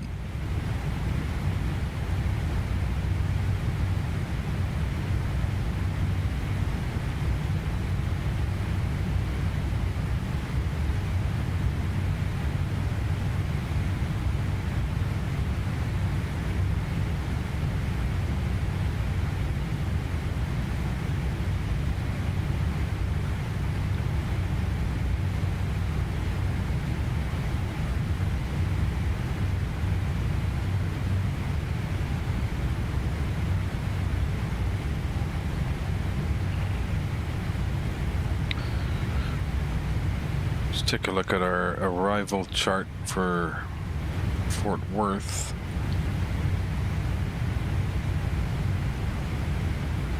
Berry 3, we're coming in from Peanuts. So Muzzy will be our first Heading to course. fix with constraints. Muzzy 290, below 300, above 240. That checks out, and then Berry 290 knots, below 23 and above 20. That checks out. Bells 170 down, 150 up, 270. That checks. Tacky 15,000 down, 13,000 up, and 270. That checks out as well. Ward 13,000 below, 2,000 above at 240. That checks out. Diets 210 at 12,000. That checks out as well. But the FMS is in good shape.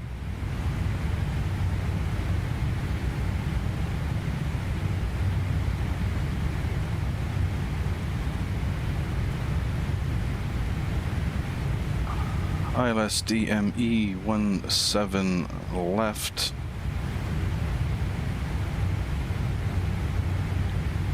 According to the forecast, we are well above the minimums, so our decision altitude will be 745 barometric. We'll set that.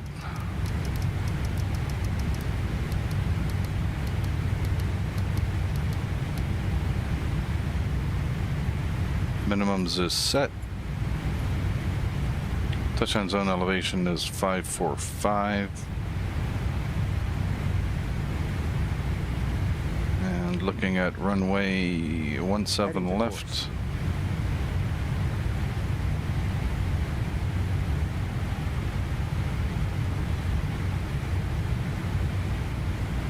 Hopefully they give us center, actually 17 center, because they're probably using 17 right for departures.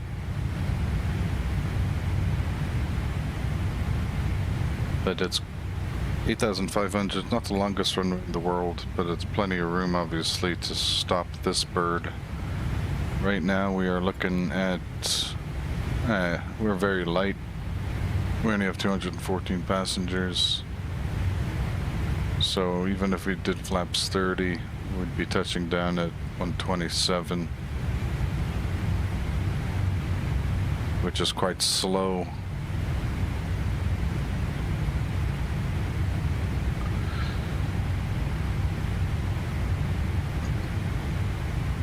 Still no Fort Worth ATIS yet.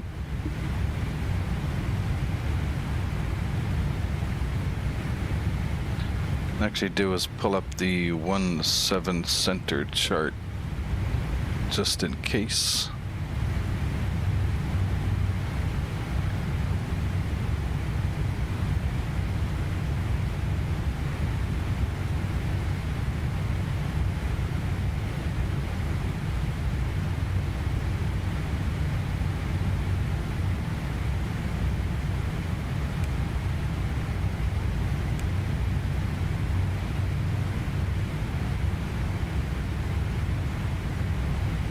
Chart clip, Fort Worth, edit clip.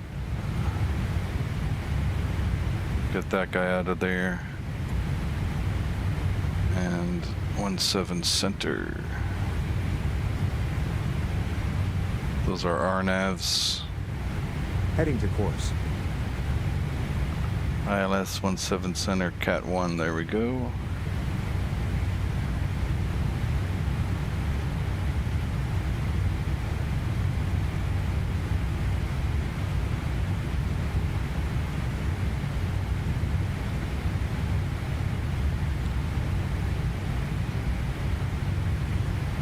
Got Bossy.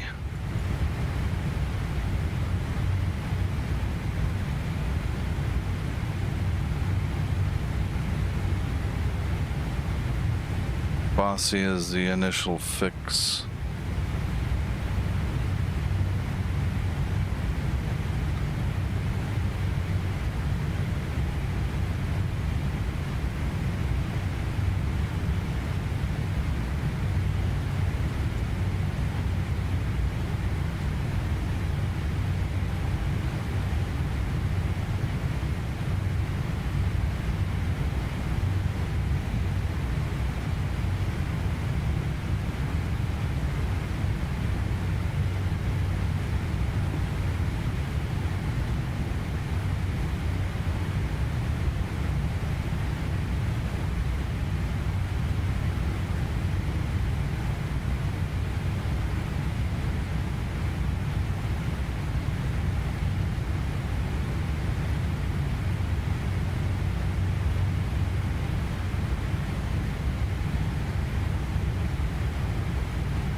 Let's see if we can find what gates heavies use at Fort Worth for domestic.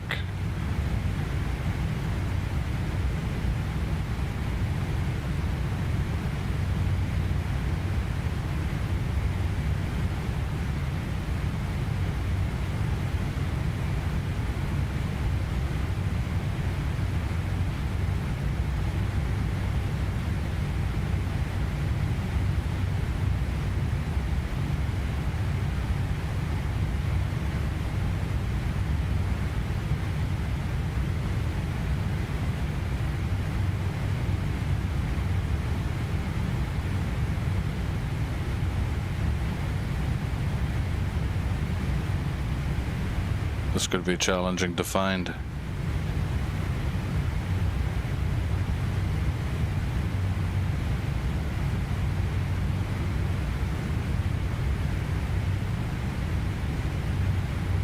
Let me ask AI.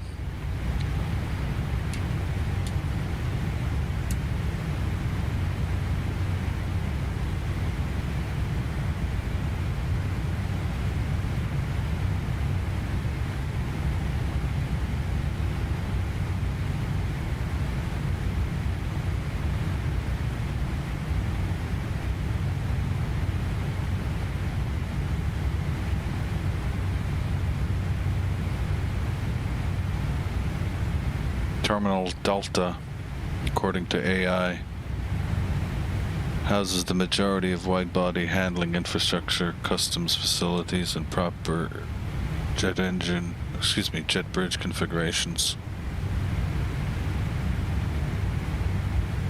So pretty much gates between gates Delta 17 to Delta 40.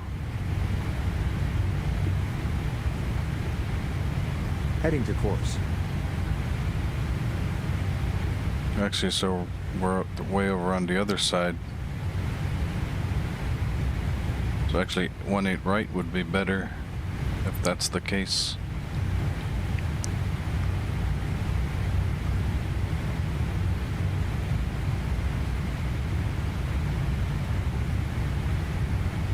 So Delta 17 to Delta 40, so anywhere around here.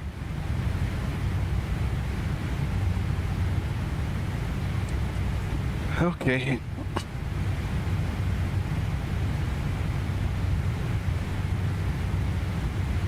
Oh, we got the ATIS. Arrival ATIS Oscar. 0053 Zulu. Winds 100 degrees 5 knots. Visibility 10 statute miles. Few clouds at 8,000. Temperature 38. Dew point 18. 2983 on the altimeter. Visual approaches to runway 13 right, 18 right, and 17 center, and 17 left. Okay. I think I'm going to recalibrate for 18 right if I'm going to be parking Delta gates.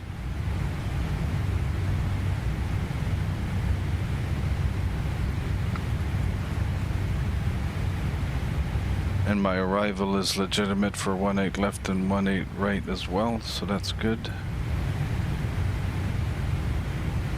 So chart clip. Edit clip.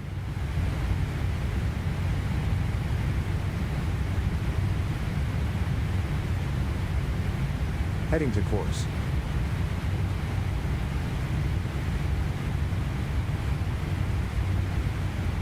It's hard to see. Here we go. ILS localizer 18 right. Complete.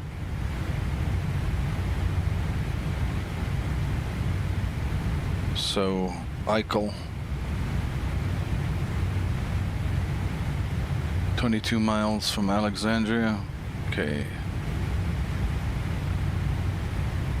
I think that's the transition, so we'll see if this works. We'll change our arrival to 18 right. ILS. Berry 3 from Peanuts.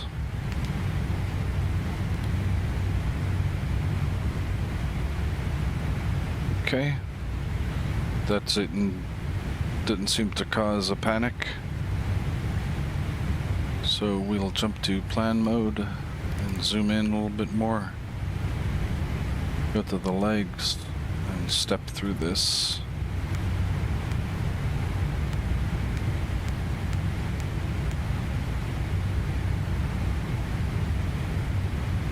Everything looks fine there.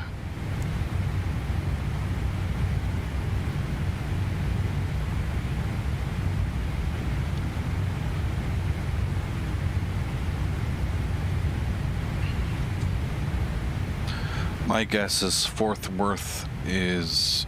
Oh, Fort Worth has gone offline. That's not surprising. They were on for over 4 hours.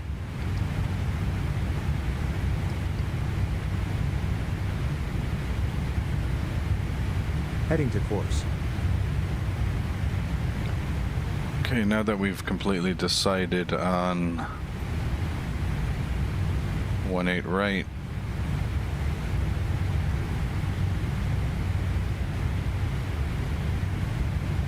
missed approach procedure is to climb to 1100 feet. Then right turn, continue climb to 3000 on heading 250. And outbound via the Foxtrot Uniform Zulu VOR radial 222 to Likes. Intersection at 27 miles from the Foxtrot Uniform Zulu VOR and go into a right-hand hold. So 3000 is our missed approach altitude.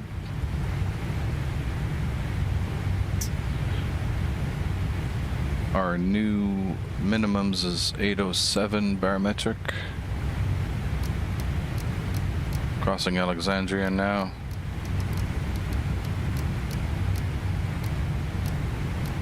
Okay, minimums is set.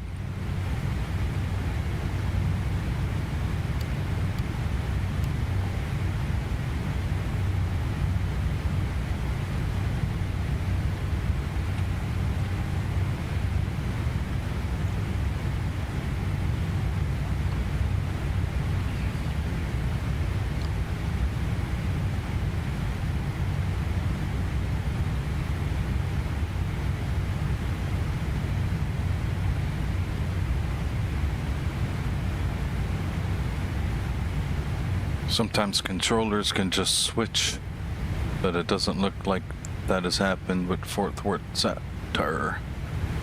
You never know, maybe we can get Heading to course. approach up.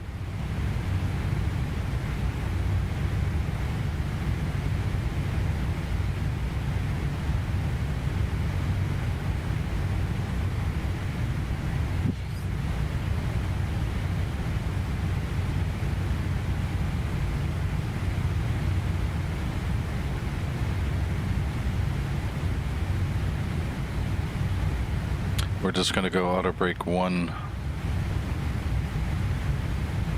because we will be coming in quite slowly. Flaps 30. So given the wind conditions, we will be, the approach will be 132, which is incredibly slow for a 777.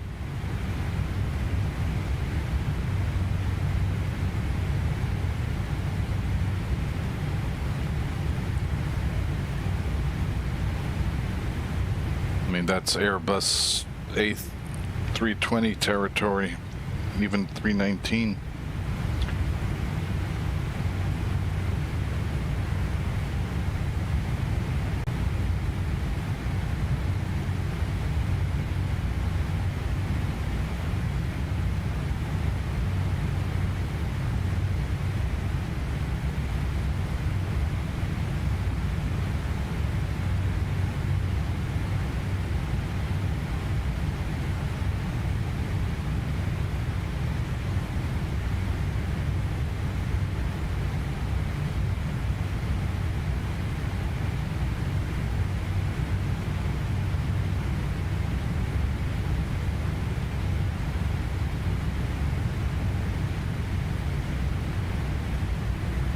Heading to course.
Okay, I think we're going to take gate 29.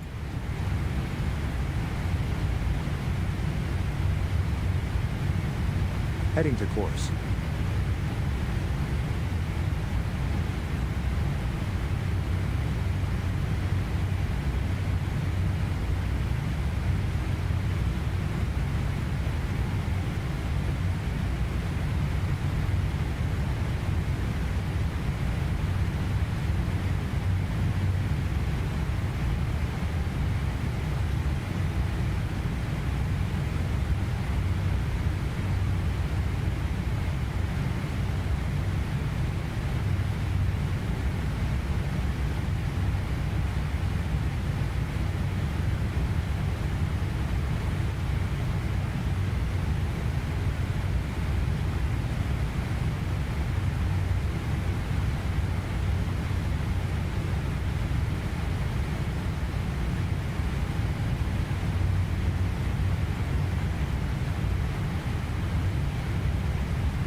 vAAL 1769.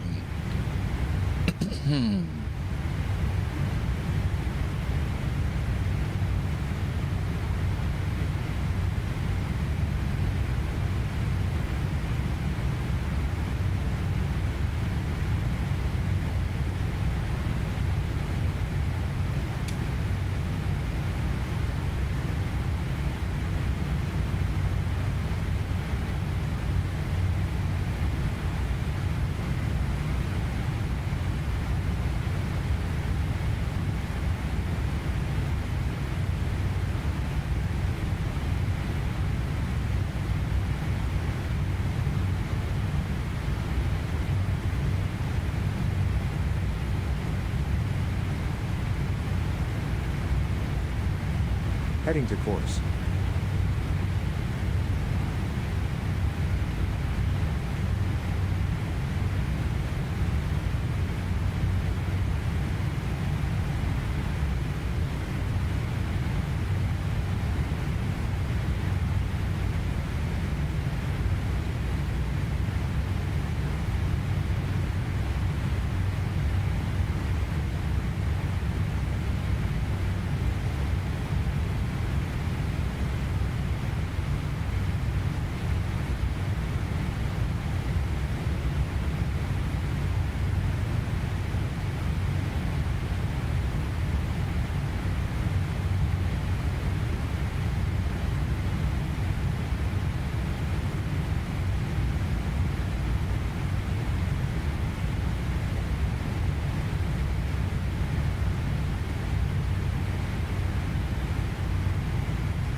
Actually, we're gonna change the plan again. We're switching back to 217 center. So let me do this. Let me go into heading mode.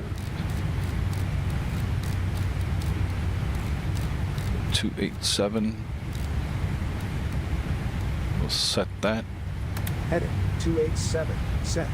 Heading select. And we are going to go to our arrival. 17 center ILS from Bossy. On to Berry 3. With the Peanuts transition. Execute. That's fine, don't worry about that. And we're gonna go to our legs page.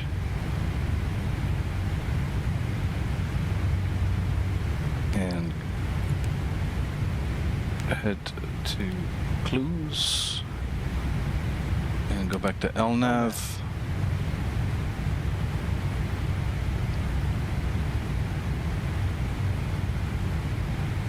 And VNAV.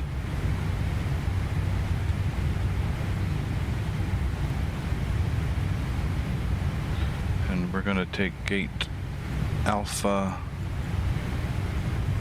34.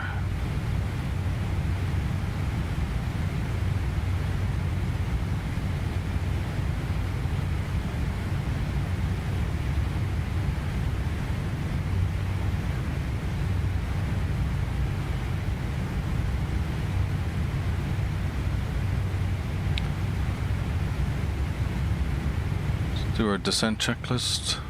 Takeoff checklist. Wait, your takeoff checklist, crazy man. Descent checklist. Recall. Check. Checked. Checked. Notes. Check. Checked. Auto brake.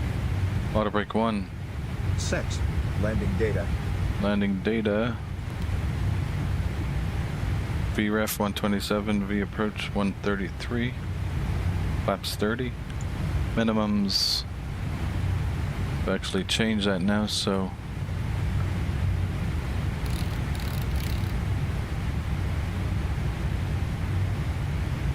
to 17 center.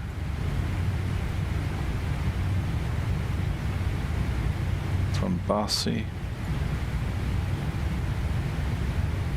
712. Cat 1 ILS. What's note number 1 say?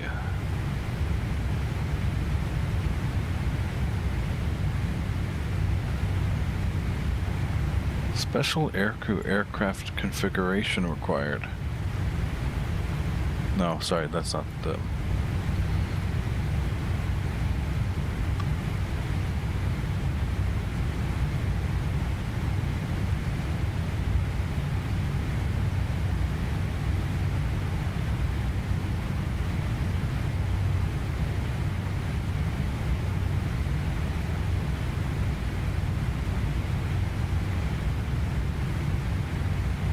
Oh. If you want to buy 6 more feet, you have to have a special certification. Okay, so we're going to be 712.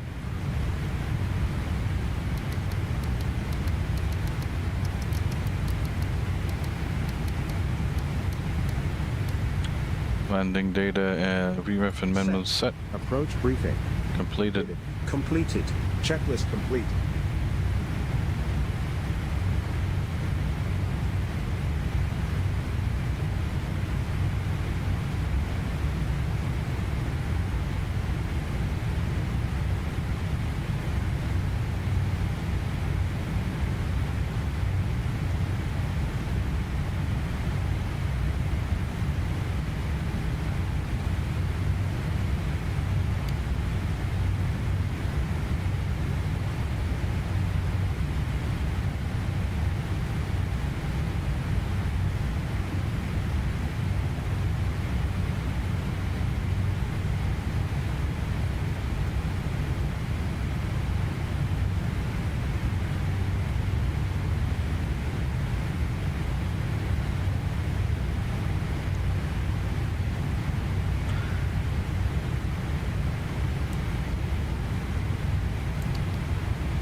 Bossy 6,000 or above.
Fort Worth CTAF.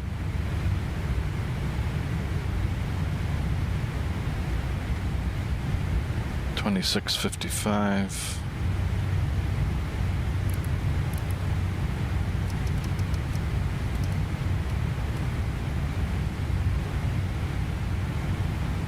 Set.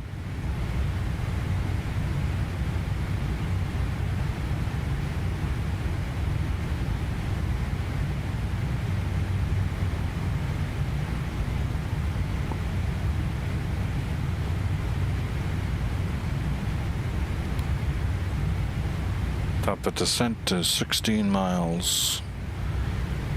First constraint is, I believe, flight level 240 or above at Muzzy.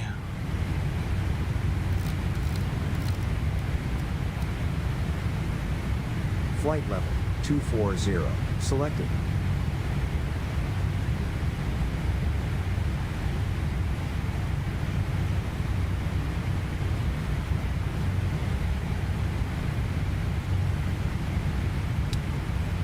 ILS DME for 17 center 110.3, course 176. That is checked. And checked.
VNAV path, auto throttle idle.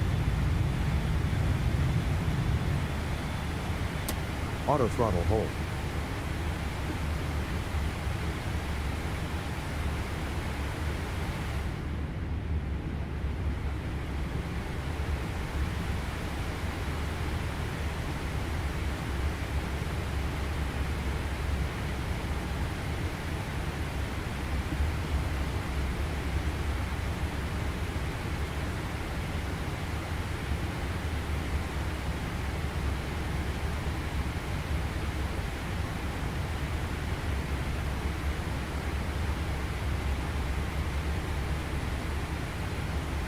Auto throttle in speed mode.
Heading 360.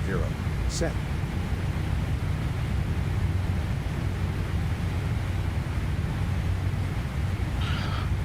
I think the VNAV is having a brain fart. Heading to course.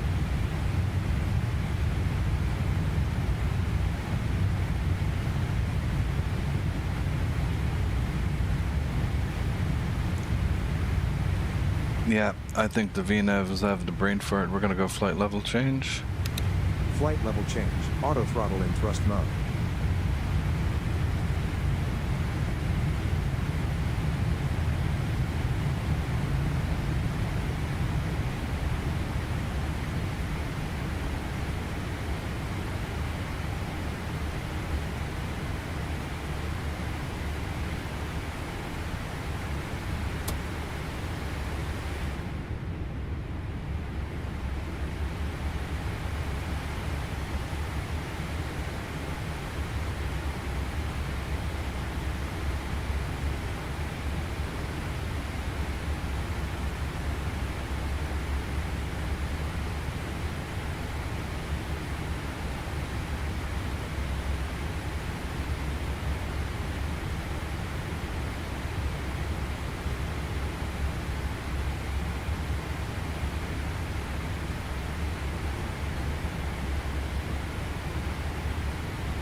Gonna go to vertical speed. Vertical speed engaged. Auto throttle in speed mode.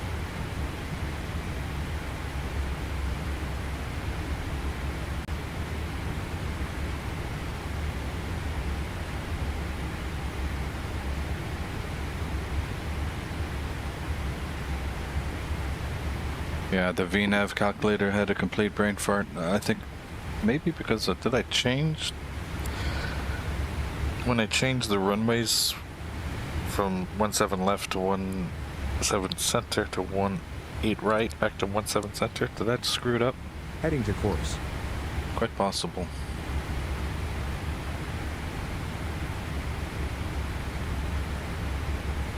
It still thinks I'm at clues as well. So direct to Muzzy. Activate.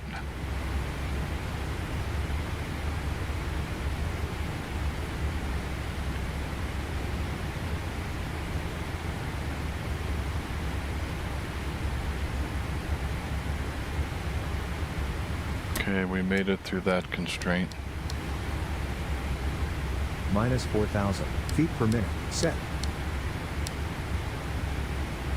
Minus 3,500 feet per minute. Check.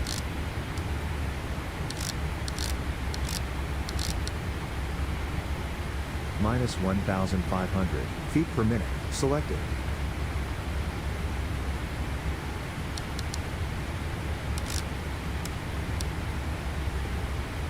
Minus 1,500 feet per minute. Check. Flight level 200. Set.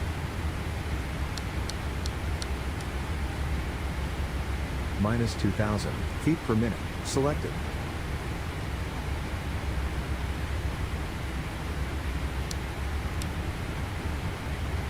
Minus 2,200 feet per minute. Selected. 280 knots. Set.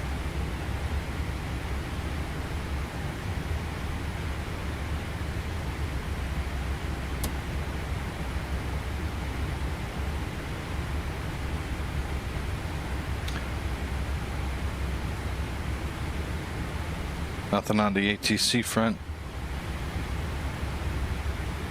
Heading to course.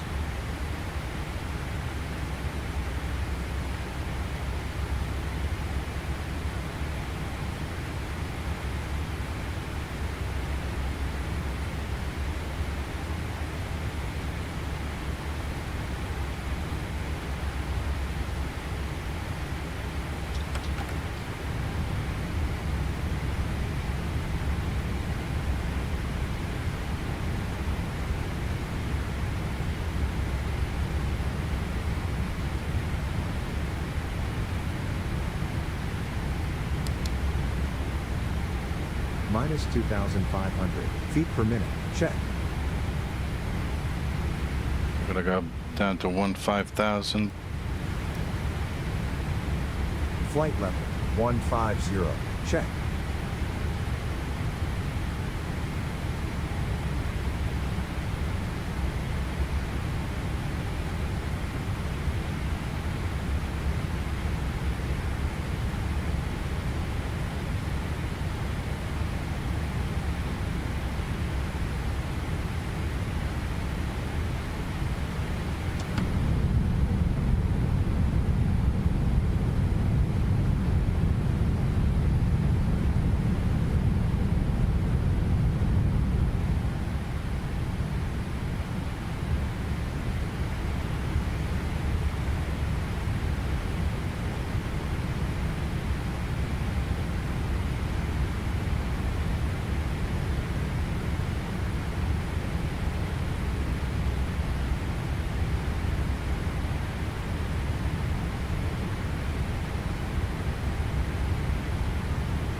Heading to course.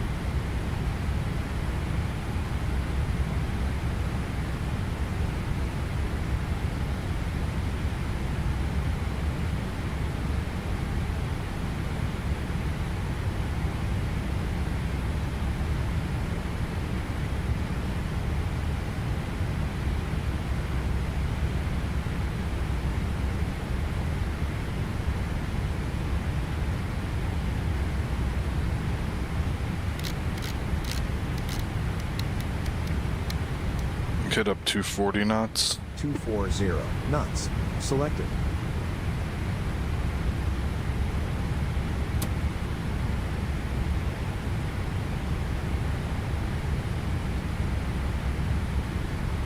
Be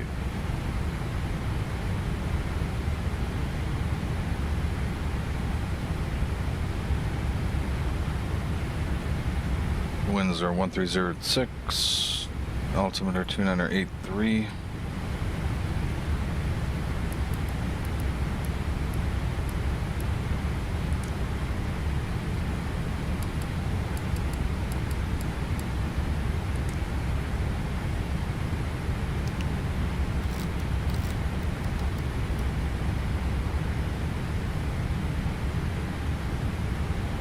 One 3,000. Altitude 13,000 feet. Set.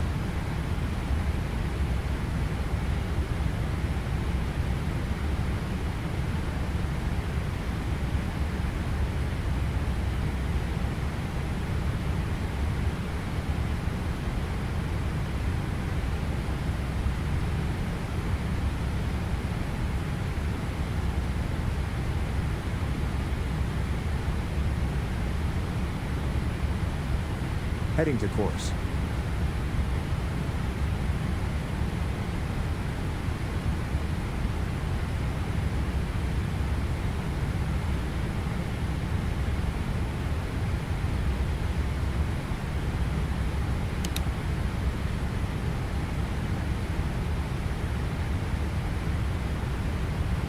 VNAV path is being re-engaged.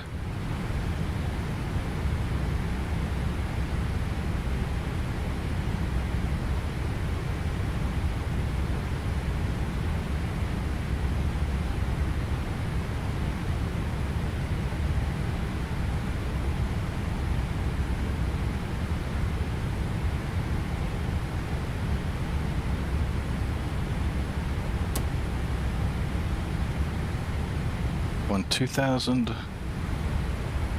Altitude 12,000 feet. Set.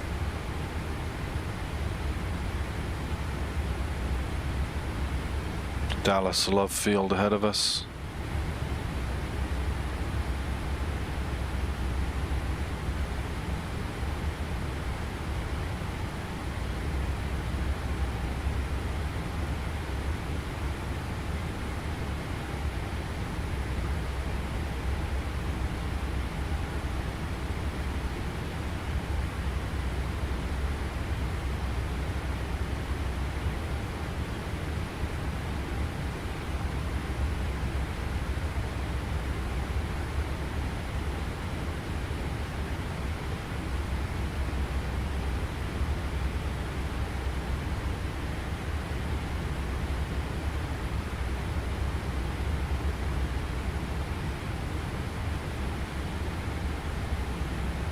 What's the next checklist?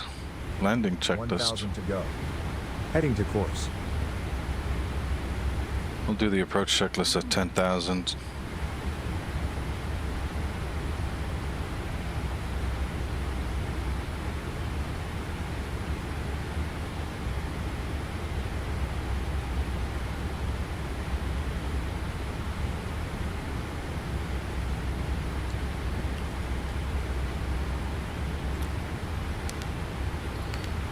VREF is now down to 126, so given the weather and the winds, we're going to be 131 the approach.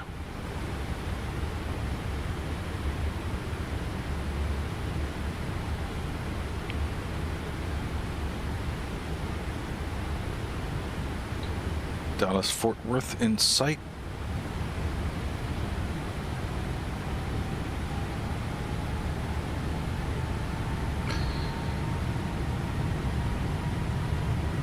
At the airport charts, 17 center, we're probably going to get off at Mike 4. Or maybe even Mike 3, or maybe even Mike 6. Either way, we are going into the... I believe it's the... Whoever's talking, it's just static.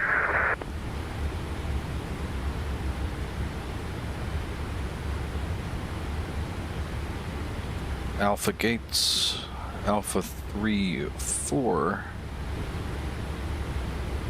provided it's available.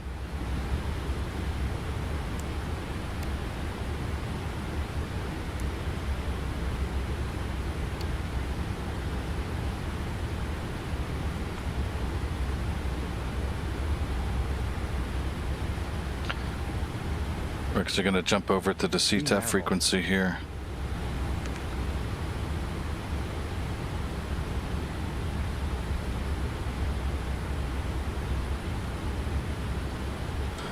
Fort Worth traffic, American 1769 Heavy is on a left downwind for runway 17 center, descending out of 2000 for 6000. Fort Worth traffic.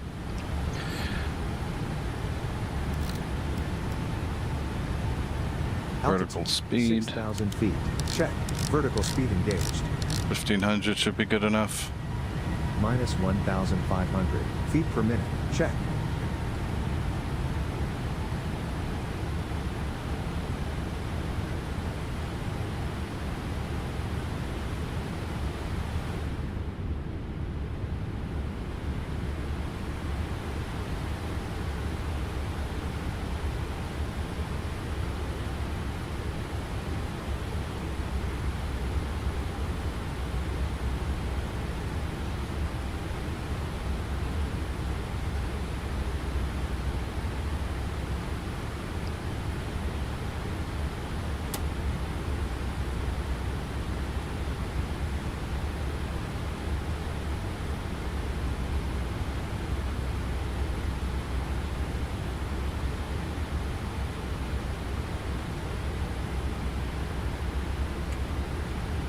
Approach checklist. Approach checklist, please. Altimeter set. Altimeters set. Checklist complete.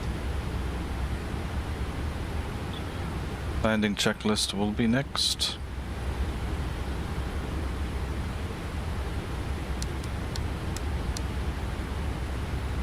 Minus 1,000 feet per minute. Check.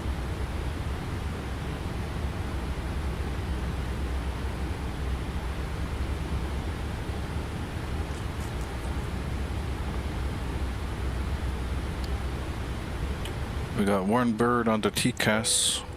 Looks like they're going in on 18 right.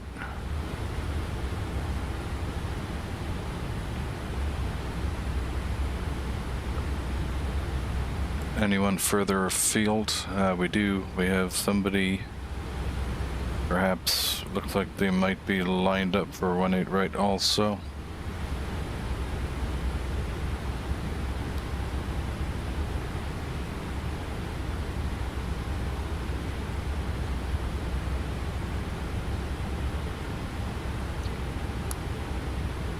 Landing lights on.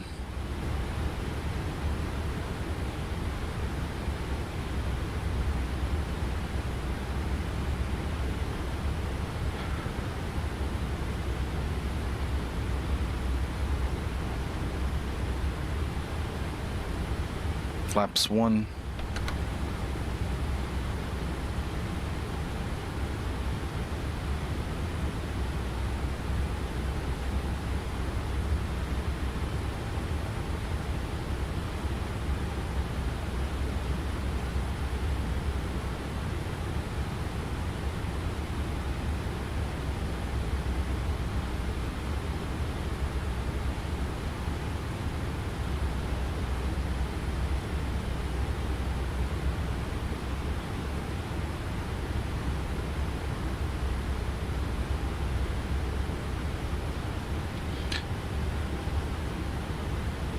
So we will be taking Echo Lima to cross 17 right and join Kilo 2 parking.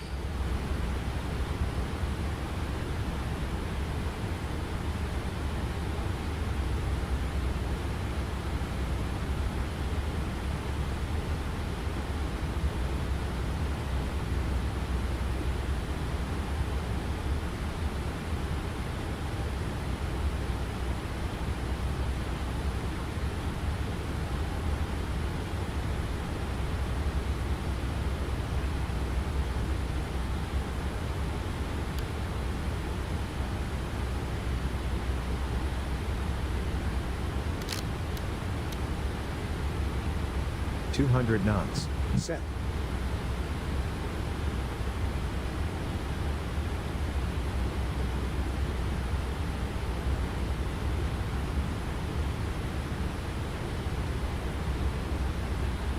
Let's go flaps 5 now.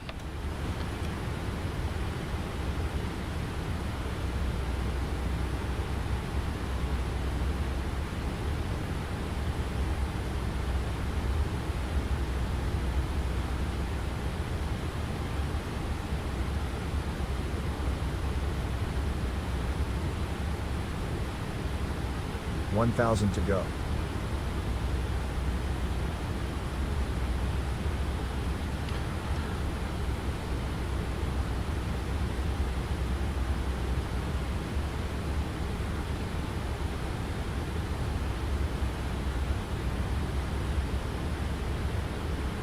Fort Worth traffic, American 1769 Heavy is making left turn onto base for runway 17 center.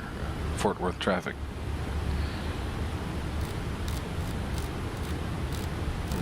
Make right turn 260. Heading select. Heading 266. Selected. Heading 260. Check. And Altitude 5,000 feet. Check.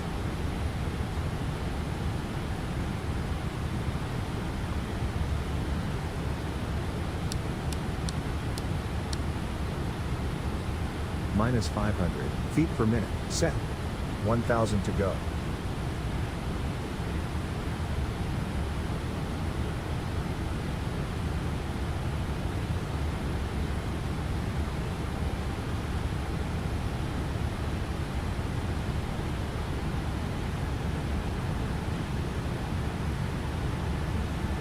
very quiet here. 126550. 126550.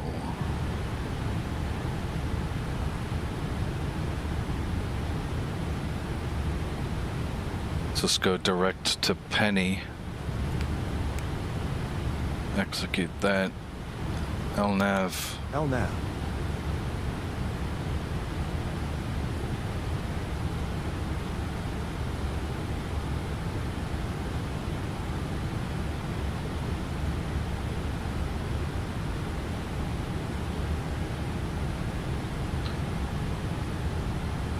Fields on site.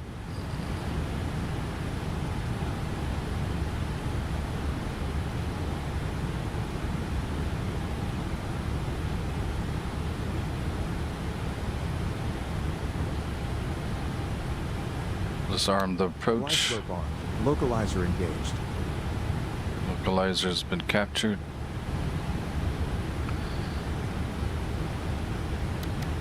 Gotta slow down a bit because that guy ahead of me. 190 knots. Check. Don't know what he's doing. Is he going to 17 left? Maybe.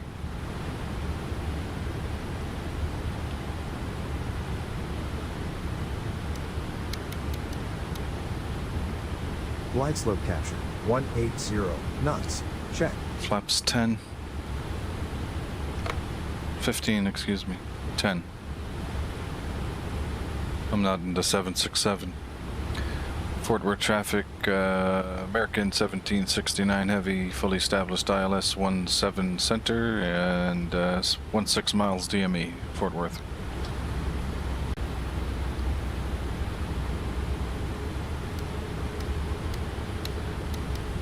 We'll slow down to our final approach speed.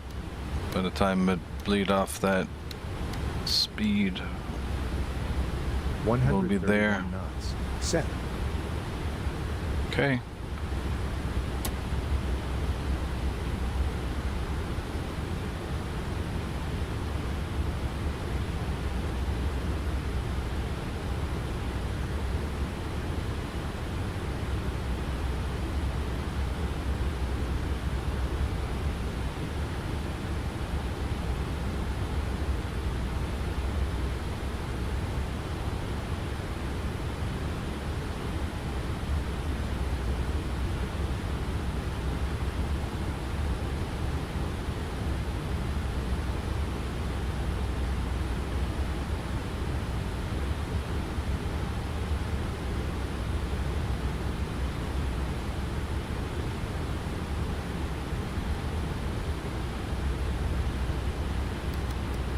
Go around altitude is set. Altitude, 3,000 feet.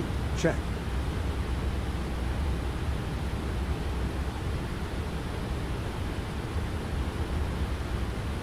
Actually 4,000.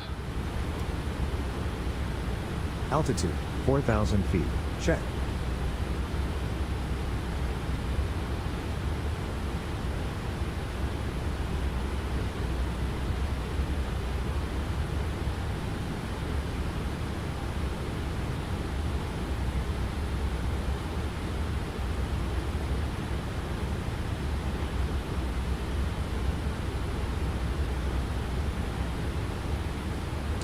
Fort Worth traffic, American 1769 heavy, 10 miles DME on the ILS runway 17 center, Fort Worth traffic.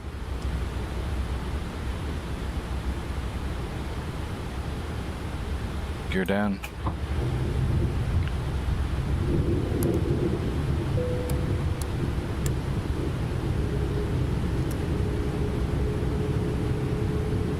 Ups 20.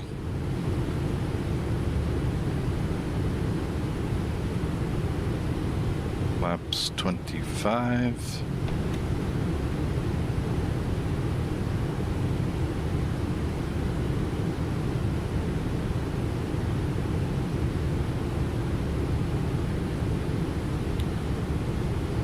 Takes a long time to get to flaps 25. Flaps 30.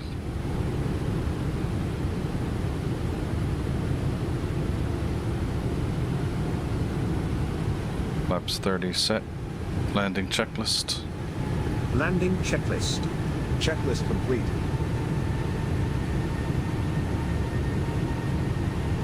Okay, 10 knot crosswind.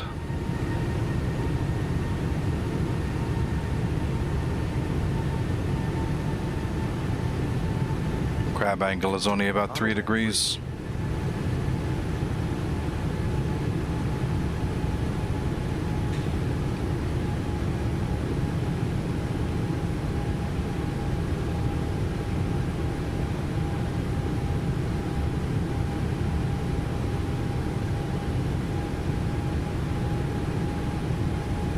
Fort Worth traffic, American 1769 heavy on a short final for runway 17 center, Fort Worth.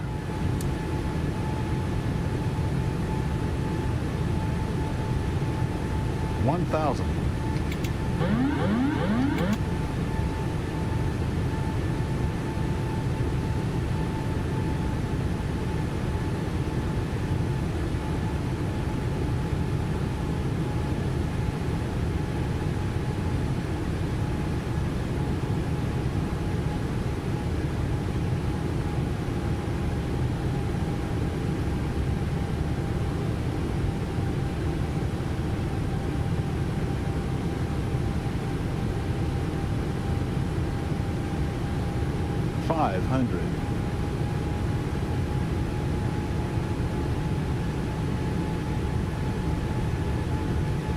400.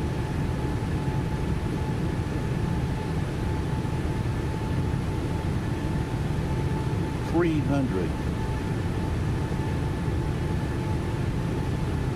Approaching minimums. 200. Minimums. 100. 50. 40. Auto throttle 30. on. 20. 10.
Approaching 3-5. Center.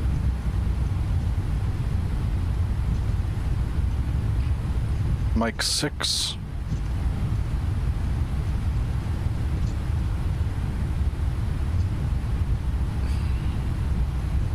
We'll take Echo Mike.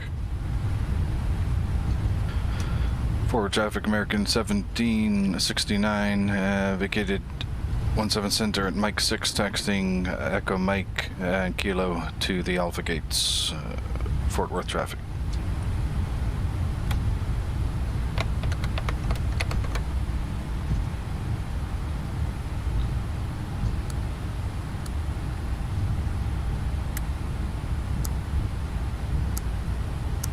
That's a problem with the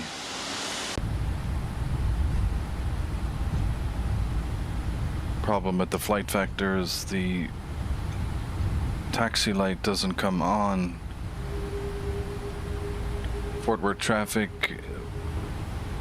American 1769 crossing 17 right at Echo Mike, Fort Worth. Somebody's buzzing the field in Fort Worth. Can see them out there.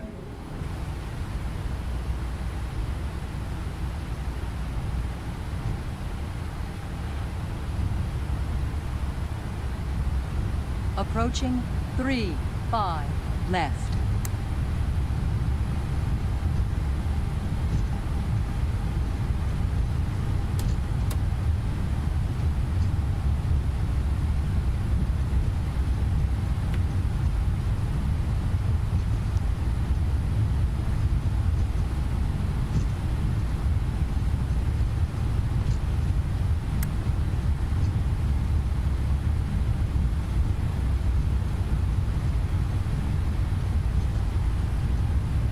Clear on the left.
takeoff checklist.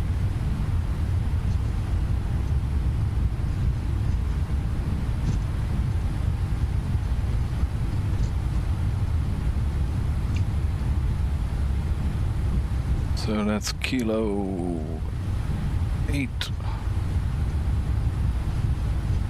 And we're passing kilo 8. Kilo Echo. Or Echo Kilo? Echo Kilo. And we'll enter on spot 22.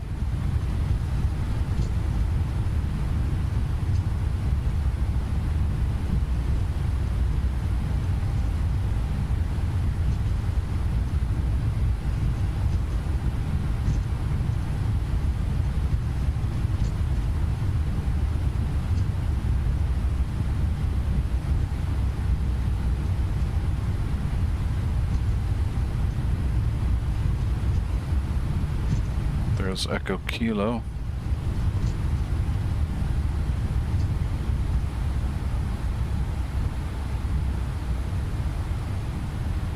I'm actually gonna take it because I think it's easier to get to Alpha 34.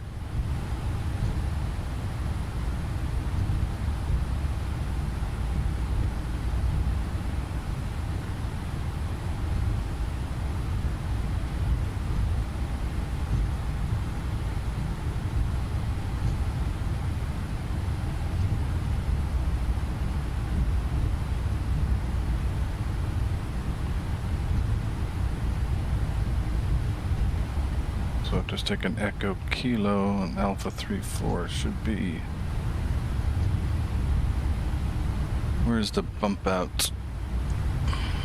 It's kind of hard to see.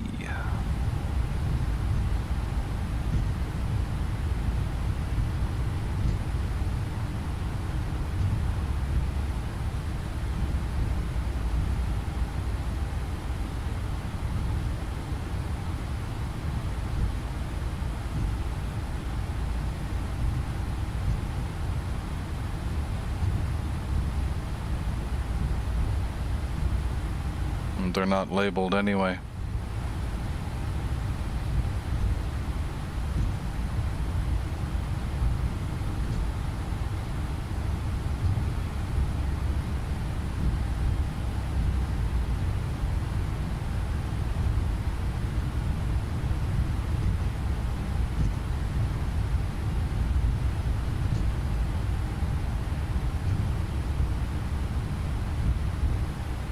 I'm gonna take this one and be done with it. Actually, that looks ridiculously tiny.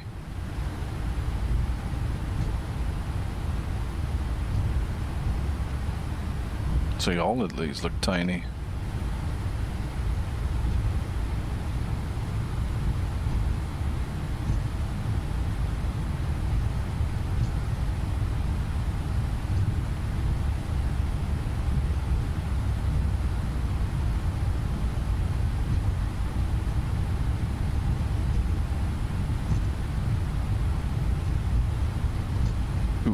This doesn't look tiny.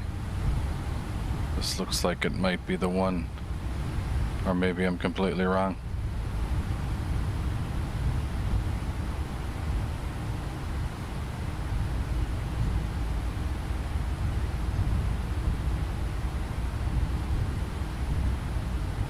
This looks like the kind of stand which is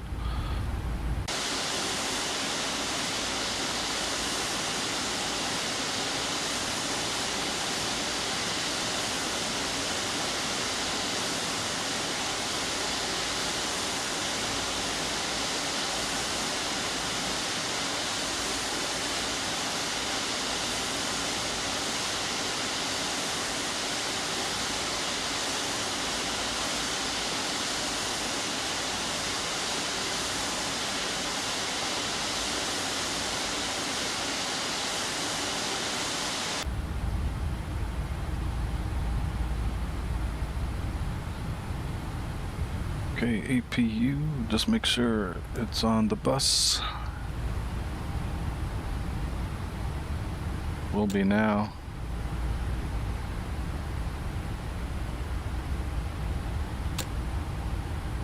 Engine shut down.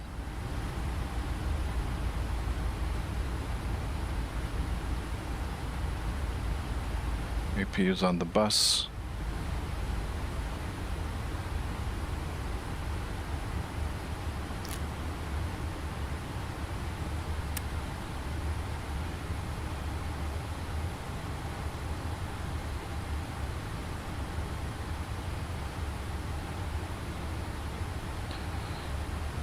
"57 feet per minute at 129 knots. Actually landed above my VREF by 3 knots. Oh well.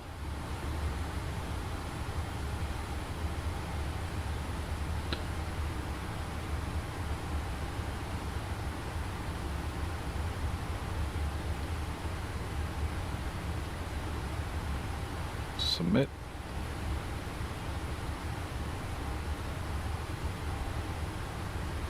And here's where things get a little funny. Toggle replay mode.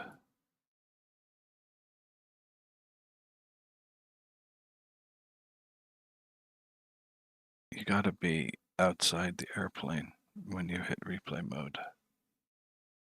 Otherwise, it's all a bit crazy.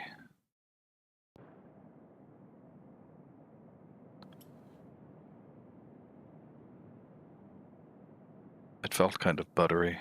It wasn't a long landing either. I mean, it wasn't on the 1,000-foot marker, but I hate it when X-Plane does that.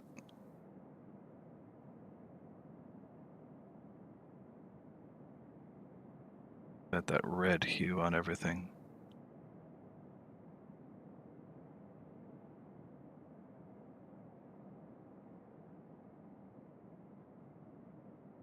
You don't get that smoke. You don't get the smoke off of the tires.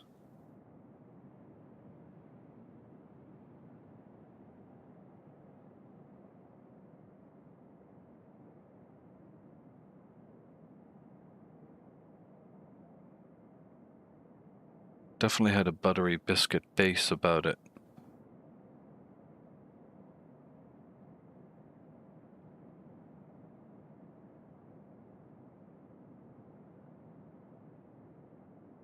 Maybe I did just kiss the 1,000-foot marker.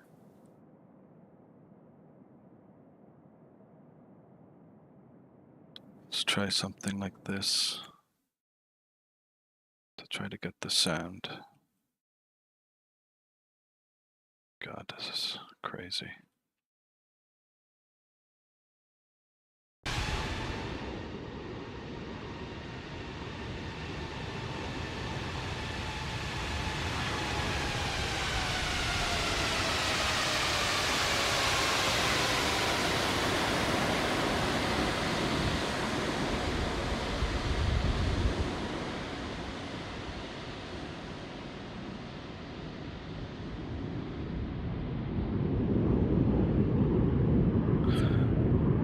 I suppose that might be a good a mic drop as any. Well, thanks for everyone for joining the stream. It was thoroughly enjoyable. I will be chaptering this stream when it becomes available, I think tomorrow or 2 days. So yeah, we'll see you on the next one. Like and subscribe, and let's build this channel together.